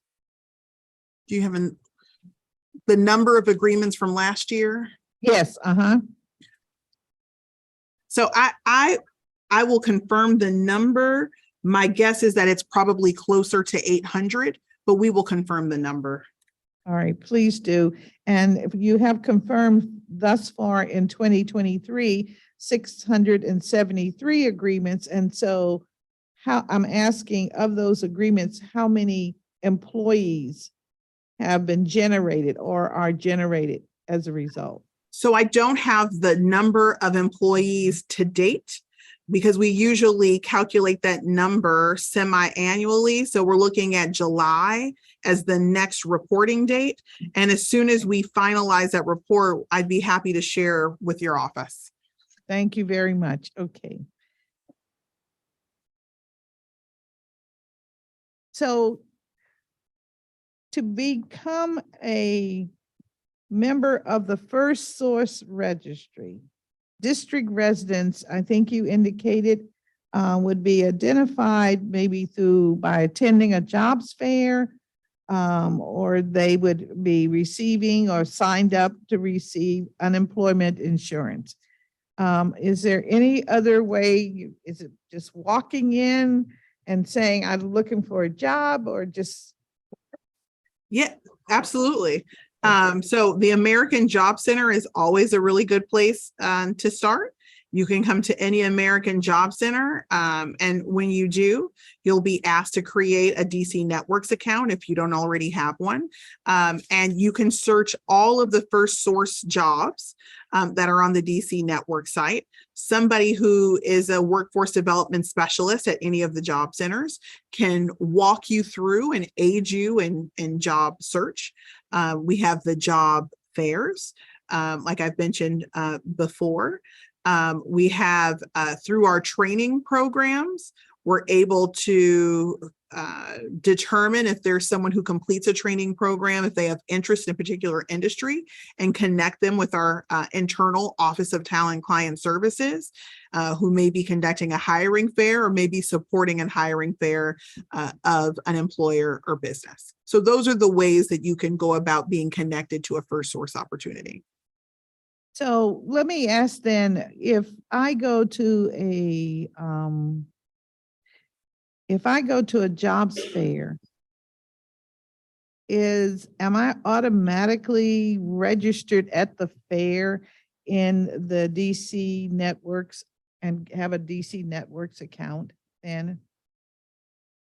So if you go, not necessarily, if you walk in off the street because you may have seen a flyer or a bus ad that there is a job fair, you're not automatically registered for DC Networks. You have to actually register yourself, or you can come to any of our job centers and we will help you register if you're unable to, but there's not automatic registration. Okay. Do we have the capacity to do automatic registration of anyone who walks in at a jobs fair and put them in the network, since this seems to be the way to get opportunity for being plucked or moved from this registry to this pool of individuals who go on and are picked up for training and jobs in the construction trade? I mean, there is some level of effort from the job seeker that we need. For instance, you got to create a username and a password. So we can't automatically enroll you in and create a username and password. We need the job seeker to do that. So we can't do, but we can support and assist anybody who wants to be in DC Networks. All right, so I kind of understood that. What I'm really asking is, at the site of a jobs fair, is there some particular equipment that they need to use, or can they use their smartphone, go and find and then register with the information you just indicated? Their name, their address. Okay, all right, that's what I'm trying to find out. Yes, they can. Yeah, I'm trying to ask these questions to help anyone who runs across our hearing and who may say, well, you know, I want a job. Well, let's cut through the chase and let's talk about how we can get them registered so that they will be clearly identified as someone looking for a job and will be eligible. So that's what this purpose is. So what aspects of the first source implementation have created the most problems at the agency, Madam Director? So, I mean, you heard me share that to date in FY '23, 673 first source agreements have been executed for a staff of 13. And so the volume of first source agreements that compliance monitors have to review is massive. And remember, this is just 673 first source agreements to date. That doesn't include first source agreements executed in previous years that are multi-year projects. Most construction or large IT capital build outs are multi-year projects. So I would say the capacity of that team is impacted by the sheer number of people that are on that team. All right, so that leads me to then trying to understand for the 13, for your staff, the total staff, how many employees are they sort of managing, looking after, checking on, tracking in a year? So they don't track the employees. They track the first source agreements, which at the closeout of the project, the compliance of the first source agreement is reviewed. That's the way the law is written. And I just want to make sure I understand correctly. When you say track employees, do you mean what's happening with the employees on the job, or just counting the number of employees?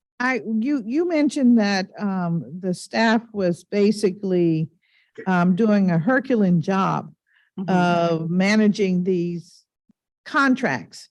That's what I call the first source agreement, managing these contracts, and that it included volumes of employees that help the employer to be in compliance with first source. And so I was envisioning that there is something that this staff of 13 has to do with these contractual arrangements and trying to understand the volume, because earlier, we talked about there were in 2022, 2,557 that were employed. Of that, 1,381 were DC residents. So I'm just trying to understand the magnitude of the responsibility that the staff has. Understood. So they execute agreements, and then they monitor agreements, and then they close out the agreements once the project comes to an end. So in terms of execution, they're reviewing first source applications. They are working, in the case of maybe a construction project, they're working with the GC and at times the subs to get a series of agreements for one particular project finalized and signed and back to a contracting officer, so they can finalize the contract, the overall contract for the project. The monitoring that they're doing is they're checking in with the first source agreement holder to determine compliance based on a point in time. And then the closeout is looking at all of the data and documentation and backup that they provide, making a determination on where they're at in terms of compliance, if they actually met the terms of the first source agreement or alternative plan. And we hope that they do. But if they didn't, then the agency will levy a fine or penalty. So it's really 3 phases. It's execution, it's monitoring, and it's closeout. Okay, got it. And so does DOES identify job skills that district residents have? These are the individuals that are on this registry now. Or is it self-identification? Like when I put in my name and address and I say, well, I have 2 years of carpentry skills. So Is that there's two ways this happens. Self-disclosure. They say, here's my experience, here's my resume, here are the skills and certification and education I have. And then there are times, especially if they're being assisted with a workforce development specialist, where we work with them to get on paper and get a concrete set of skills that they possess and experience they have. Because we serve people who are at all stages of their professional career and their professional life, we do have some people who come to us that don't have a resume, but are willing and wanting to work. So in that case, we may have to work with them on assessing their skills and understanding where they're at professionally. But the other part of that, like I just mentioned, is a self-disclose. They're stating what their skills and experience and certification or education is. okay? I'll ask at another time about the volume of those that we have to help develop the work of the workforce specialists, and those that it sounds like we may have a overworked unit there as well. So I just thought. Does DOES determine which candidates are referred for interview, or is this a dashboard that's just open, and those who are looking for employees in carpentry, as an example, they look by subject matter, or how is that done? It's done two ways.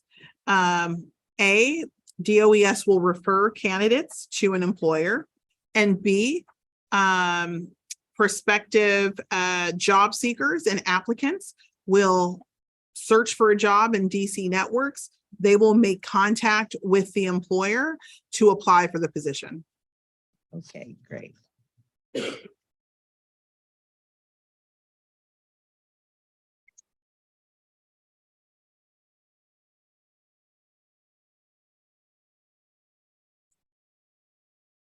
I think you kind of answered some of our questions. I have questions here like, how many first source agreements are you currently monitoring? So I'm getting all of this so we're getting our answers. So thank you for that. How often does the agency conduct desk reviews and site visits for each of the projects? Well, because the compliance monitoring is one or the second of three components, I mean, we have people who are doing that daily. That is their job. Desk reviews, reviewing data, on-site monitoring visit. So that's happening daily, probably as we speak. All right, now when you tell me that, I'm going back to your numbers. You were telling me that whatever the number is of agreements that generated in 2022, that generated the 1,381 DC residents working on construction jobs, that process is being reviewed daily. So I want to clarify, the 1,381 are the total number of DC resident new hires on first source projects. Remember, first source is both construction and non-construction. Right. So Okay. if you have an IT,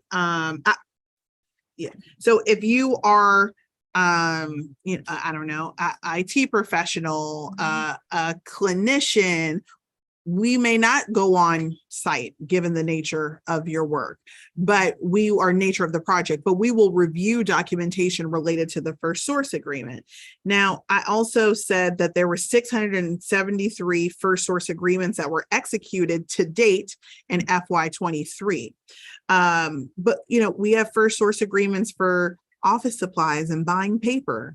We have first source agreements for medical supplies. It doesn't necessarily require an on-site visit. So you should think of the first source program being very large, voluminous, and diverse at the same time.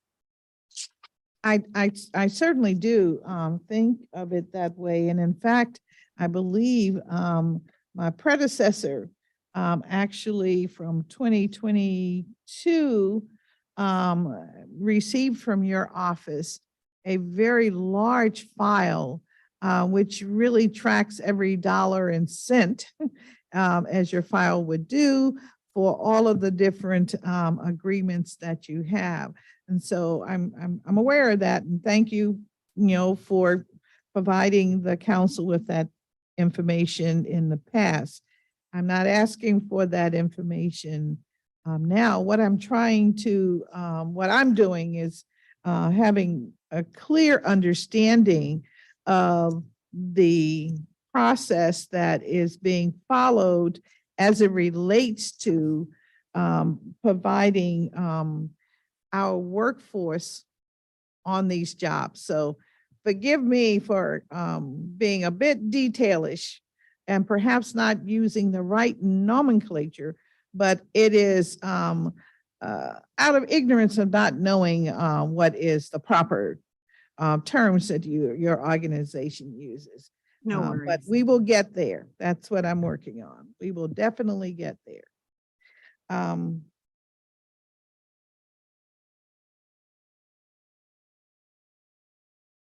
I do have a question that I think we should talk about. How many employers to your knowledge, were not in compliance in FY22? You gave me the number of agreements that were in effect. No, you didn't. You gave me the number of employees that were generated from the agreements. So this is going beyond construction. It is of all of your projects and employers. What was the finding from your first source? I think you said desk reviews and site visits that happen daily. So the number of employers that are not in compliance with first source. Yes. Okay, so that would be employers who have closed out a project that we have made a determination they're not in compliance. Okay. Let me see if I can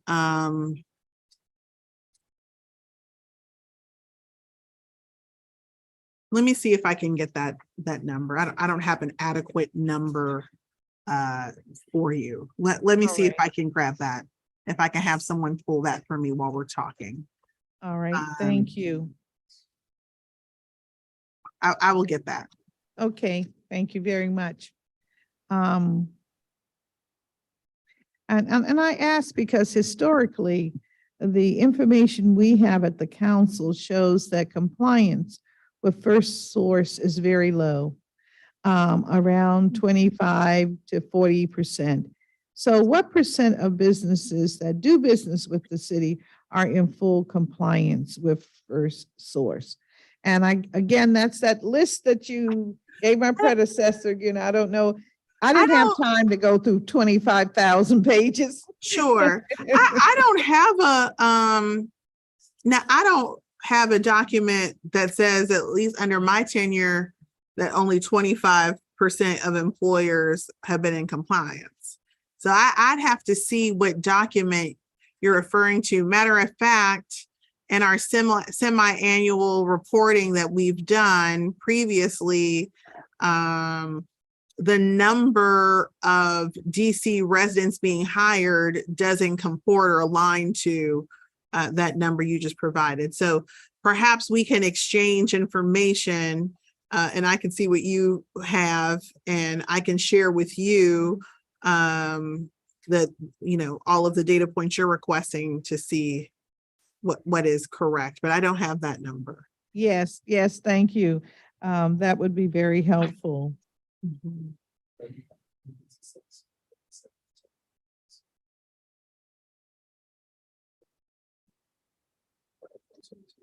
I want to ask you about the alternative agreements or the alternative plans.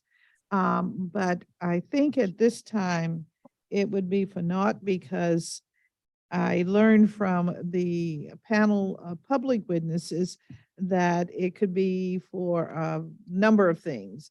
So we will just send you something, a request in writing, and maybe that would be better. I don't want to confuse the public any more than perhaps I have already done so. Sure. And I'm happy to talk, high level about alternative plans. I'd actually like to clear up, I think, a few misunderstandings regarding the alternative plans. One, we're not issuing any waivers to anyone. I think that's really important that we say that and have that on the record. We have, I'm in a really unique position where not only am I driving job development, but I'm driving talent development for job seekers. I'm trying to facilitate, and I sometimes I dislike using the words match because people have to compete for jobs. We just aren't giving out, jobs. And so I'm in this really unique position where I'm driving job development, I'm driving talent development, and then I'm holding people accountable for labor law enforcement. One of the labor laws that we're enforcing here is the First Source program. When I started here, Councilmember Bonds, people used to tell me all the time, we don't have DC residents that can do the work. And I called BS because I don't buy it. And it used to be a dog whistle in some parts of the country when people would say, there's not enough talent. There's not enough qualified DC residents. Those people aren't qualified to work on these projects. And so I just don't believe it. I believe that there are people who have not been given an opportunity, that have some talent, that have some skills, and where there's skill and opportunity present, this agency will facilitate, and hopefully there's a connection and a nexus to create, a hire, with a company. And so sometimes I do have employers and businesses that say that go first, that want to go straight to an alternative plan, and that we don't accept. You have to show me labor market data and explain to me why there are not enough, or you have to explain to me why we should be issuing an alternative plan, but it has to be grounded in data. I understand the labor market. I understand the number of qualified DC residents that are out there based on position in different industries. That's the sort of effort that employers and businesses have to make before going directly to an alternative plan. We will not accept this, this notion that is not 100% accurate all of the time, that there are not qualified DC residents for jobs. Now, the interesting thing about alternative plans, and thank you for allowing me to clear this up, is that, I have folks saying, we just want to offer training. We just want to offer training. Training is part of the strategy of building a future talent pipeline for district residents. So I have a whole team of labor economists, and I understand, what jobs are in the highest demand in the next 2, 4, 5, 10 years down the road. So we know, and our training strategy is developed based on the needs of the labor market. We respond to the demand and the future demand by trying to build a supply of talent. So I love the idea of training and alternative plans because it helps us to build a pool of people who are talented for positions that we know are about to come online 6 months, a year, 5 years, 10 years. Love that. The rub with this, though, is that the organizations some that have testified today, not all, and others that are saying we just need an alternative plan aren't licensed to offer training. So we can't just go straight to training. Matter of fact, the alternative plans that I do authorize for training, they are offering and implementing their training under the discretion and statutory authority that DOES has.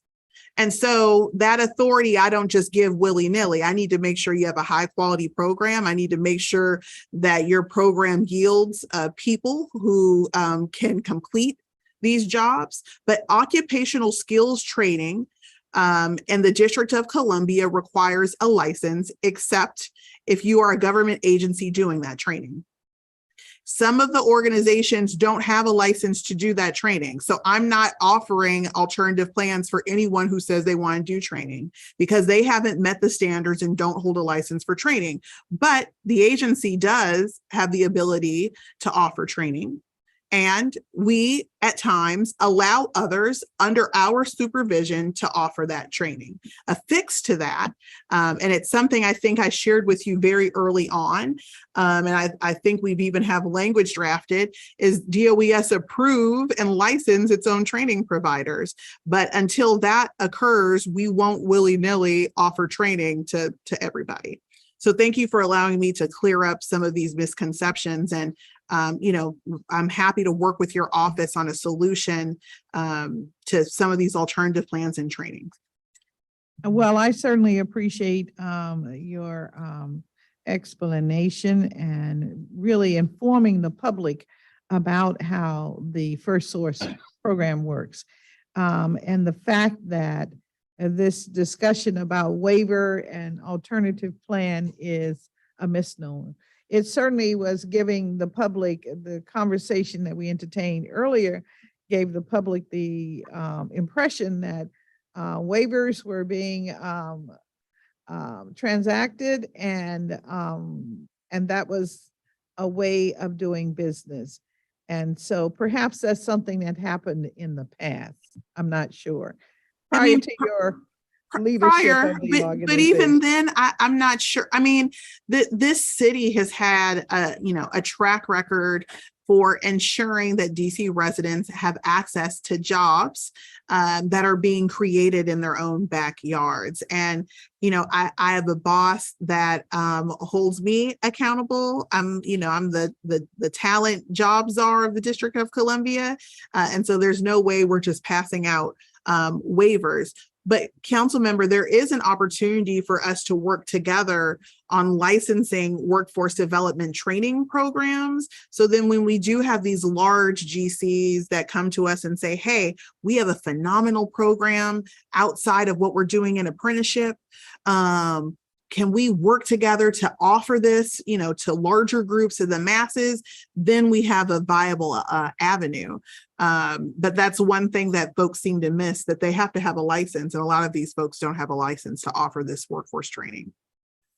I appreciate hearing that. And it's very, very meaningful. And I'm hoping the public hears it and understands that really, and we talk about workforce development, we talk about opportunities for employment.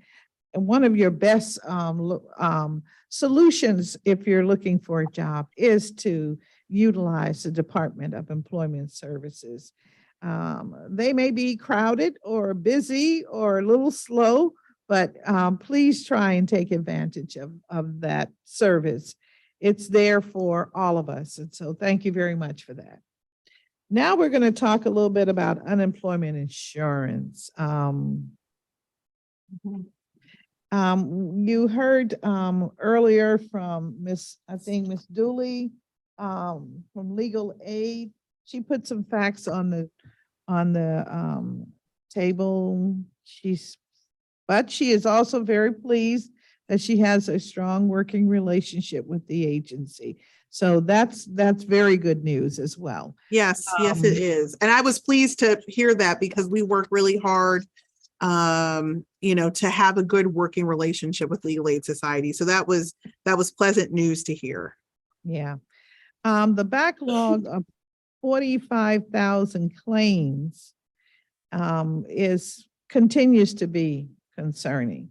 And most of those, I understand, are from the 2020 summer months. And so if we think about those that are mounting, I would imagine daily here in 2023, we probably maybe a little higher. Not to say that the agency is being stagnant in resolving those claims, but when I look at, I think in previous testimony, you had indicated that there were like 70 different reasons why there may be that the claim is not moving forward. And since then, we have received from your office a list of, I believe it's about 16 major reasons for the number of unprocessed claims. Originally, I think that number was around, well, in 2022, it was very high. It was at 61,000. Today, 45,665. And so let me ask you, in all sincerity, do you feel that you're making progress, or is there still a great difficulty in reaching and getting the information from these old claims of 2020? So I think, so let me answer your question directly first. Yes, we're making progress, but it's 5 steps forward, 2 steps back.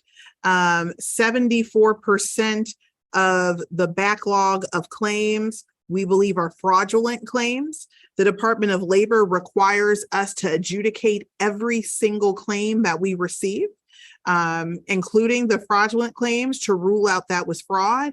So every time someone attempts to file a fraudulent claim, we have to adjudicate it and go through the process and rule out that it's fraud. So the number grows, right? And it fluctuates every single day. This is part of the reason why we are protective, and we always talk about the integrity of the system, because we, on a regular basis, have fraudulent attempts that are made against our UI system. And unfortunately, this is just the way of the world. So, 5 steps forward and knocking down the number of the backlog of claims, 2 steps back, because every single fraudulent claim we have to unfortunately adjudicate. All right. In the when we did the agency performance oversight hearing a few months ago in February, March, you indicated, or the report that was forwarded to us indicated, that the number of UI applications determined ineligible at that time was 21,108. And it was updated to February the 6th, 2023.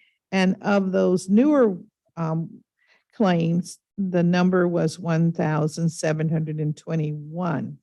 And so I'm just wondering, how can we speed up the process that you just described, where you're required to adjudicate even those that are fraud cases? How can we speed it up so that we can get this backlog reduced? So 50%. we are working with the Department of Labor. I believe we received preliminary approval to do some auto adjudication, which is deploy some technology that will allow us to, let me just say this, deploy technology that will allow us to review claims. I don't want to go into the detail of the technology because I don't want anyone to try to infiltrate the system, but we are working with DOL on that.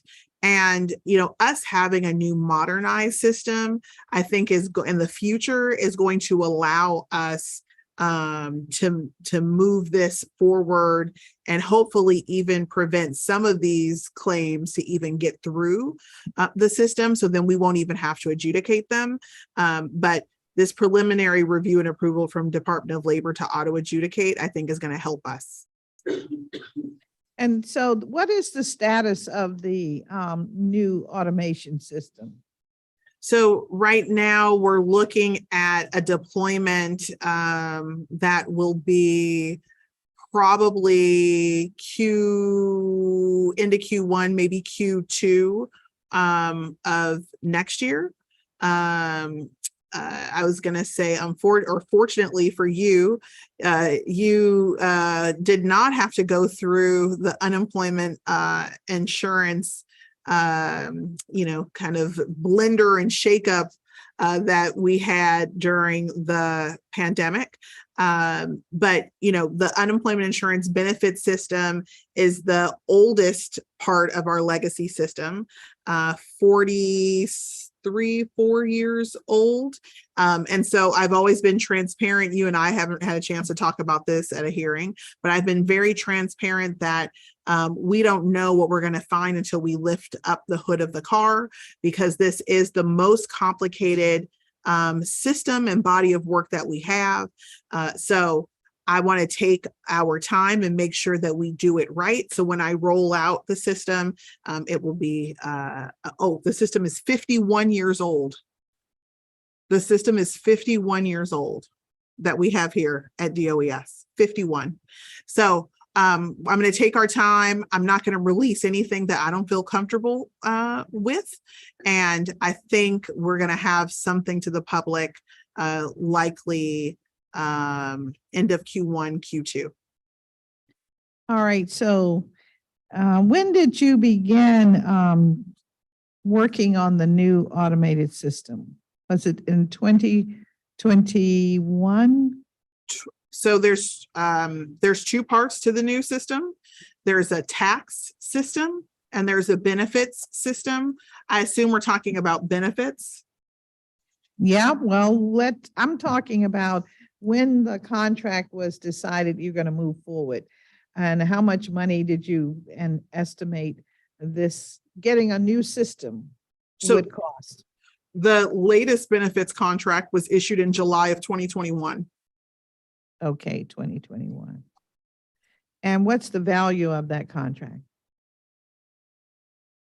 The value of the benefits, I think it's 8 million, but I will confirm with the team the exact amount. But I think it's $8 million total. That's just for the system, but that doesn't include all of the necessary components, which include IV&V, project management, SMEs that have to be on board, to do additional coding and work, data migration.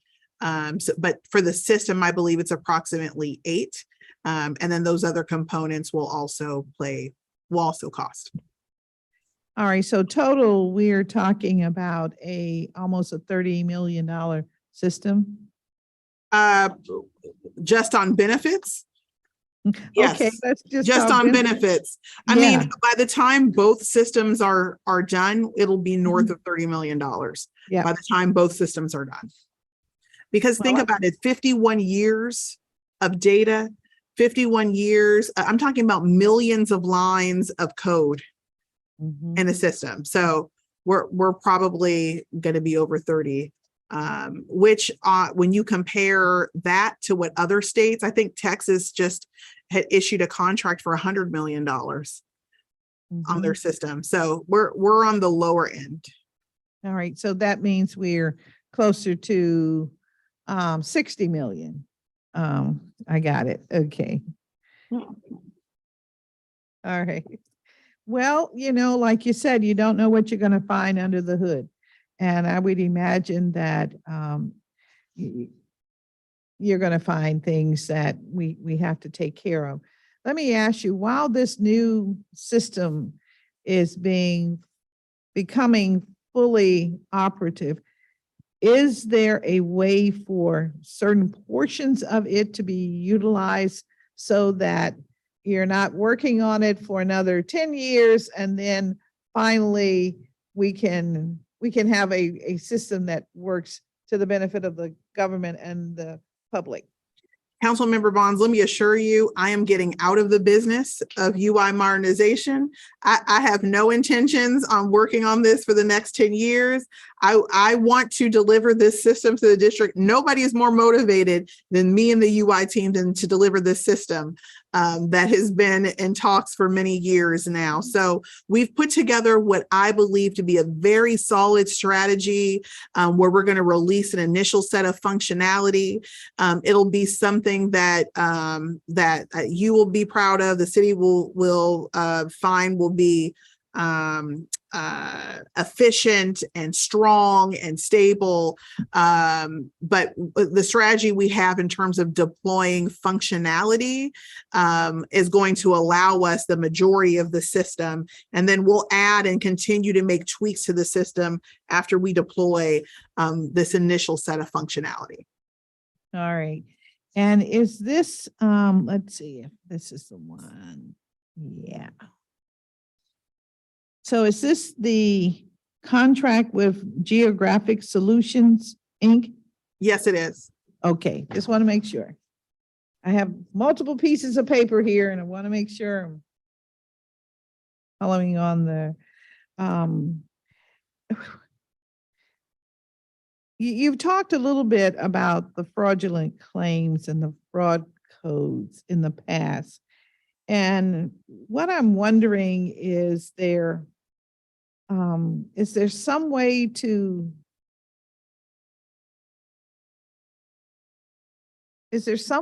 consolidate those? Because when the public hears there's 70 codes, they're wondering what's going on. How in the world does staff handle that kind of workload? Yeah, well, that's the right question to ask. How does the staff handle the workload? And let me get on the record. This is a federally funded program. And anyone familiar with unemployment insurance programs knows that when unemployment is high, you get more resources and more money from the feds. And when unemployment insurance is low, you get less. So I have less staff today than I did during the pandemic, as you can imagine. I probably easily have between 60 and 70 positions that I lost that I don't have those folks today working on the system. But the issue codes, first of all, unemployment insurance is complex, right? When you begin to unpack the reasons why a person can be denied a claim or their claim can be denied or they don't have benefits, it gets very complex. On the surface, it seems very simple to understand. You lose work through no fault of your own. And if you do, you are entitled to up to 26 weeks of benefits, but there's all of these other sets of circumstances that you have to make sure you're in compliance with in order to get benefits. 70 error codes are a lot of codes, but it's a system that was, when I mean system, the unemployment insurance program was not developed by the state of the District of Columbia, because we do operate as a state. It's a federal program. And so these are errors that through federal statute, we have to identify and check against in order for a person, they have to be clear in order for a person to get benefits. All right, and more here.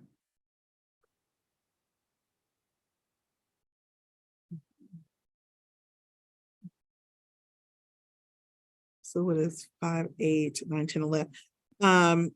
Let's see. So Councilmember Bonds, I think I said the contract value for benefits was around 8, but if I do this back of the envelope math and my staff has just handed me, it's gonna be 11. 12, probably closer to 13 million for the benefits contract. And the benefits contract is the biggest, most complex system that we have in the entire agency. All right, and I want to make sure that we continue to have the resources to get this project done, just for the sheer, if for no other reason, the sheer fact that it's 51 years old. Yes, That seems fair. yes. Do you need more personnel to handle the backlog? I mean, more hands do help. However, it is a federally funded program. So, you know, I have the resources that I have. Also, as you can imagine, our biggest competitor is the Federal Department of Labor. So we lose a lot of people who have expertise to the Department of Labor. And it is difficult to attract talent that already have unemployment insurance experience. And so, and if you don't, it's a substantial amount of training you have to go through, Department of Labor training that is recommended just to be able to access, just to be able to work in the program. So with all of that said, more hands would help, but hands that know what they're doing is what we really need. And those folks are very difficult to come by. Well, thank you. So, Madam Director, are you prepared to start an apprenticeship program to train for this very specialized field? Because it sounds like it's something we'll need until the end. I'll just say that. So it just makes sense that this is a very important arena of work experience. So are you prepared to do that? You know, I might have opened the door on myself for that one. You did, and I'm right here. No, that's good, Councilmember Bonds. You know, we have an apprenticeship program in our call center. And so the apprenticeship program that we've run in the call center is somewhat parallel to the work that we're doing with unemployment insurance, because we have a consolidated call center. So I tell you what, I will look into that. Who knows? Department of Labor may consider that to be a noteworthy program, an apprenticeship for unemployment insurance. But I will look into that. I can't make any promises, but I will look into that.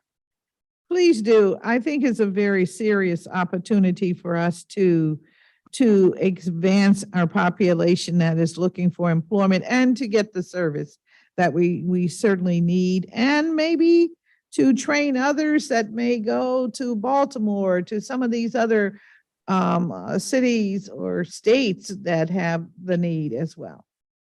So I hope that you'll follow up on that and that it's possible. You have my word. I will look into it. Okay, all right. Well, we'll do what we can on this end to see what's happening in the federal auspices.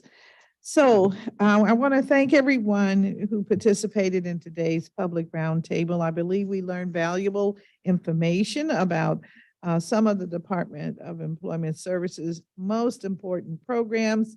And I hope that the public feels more informed as to how the program is functioning.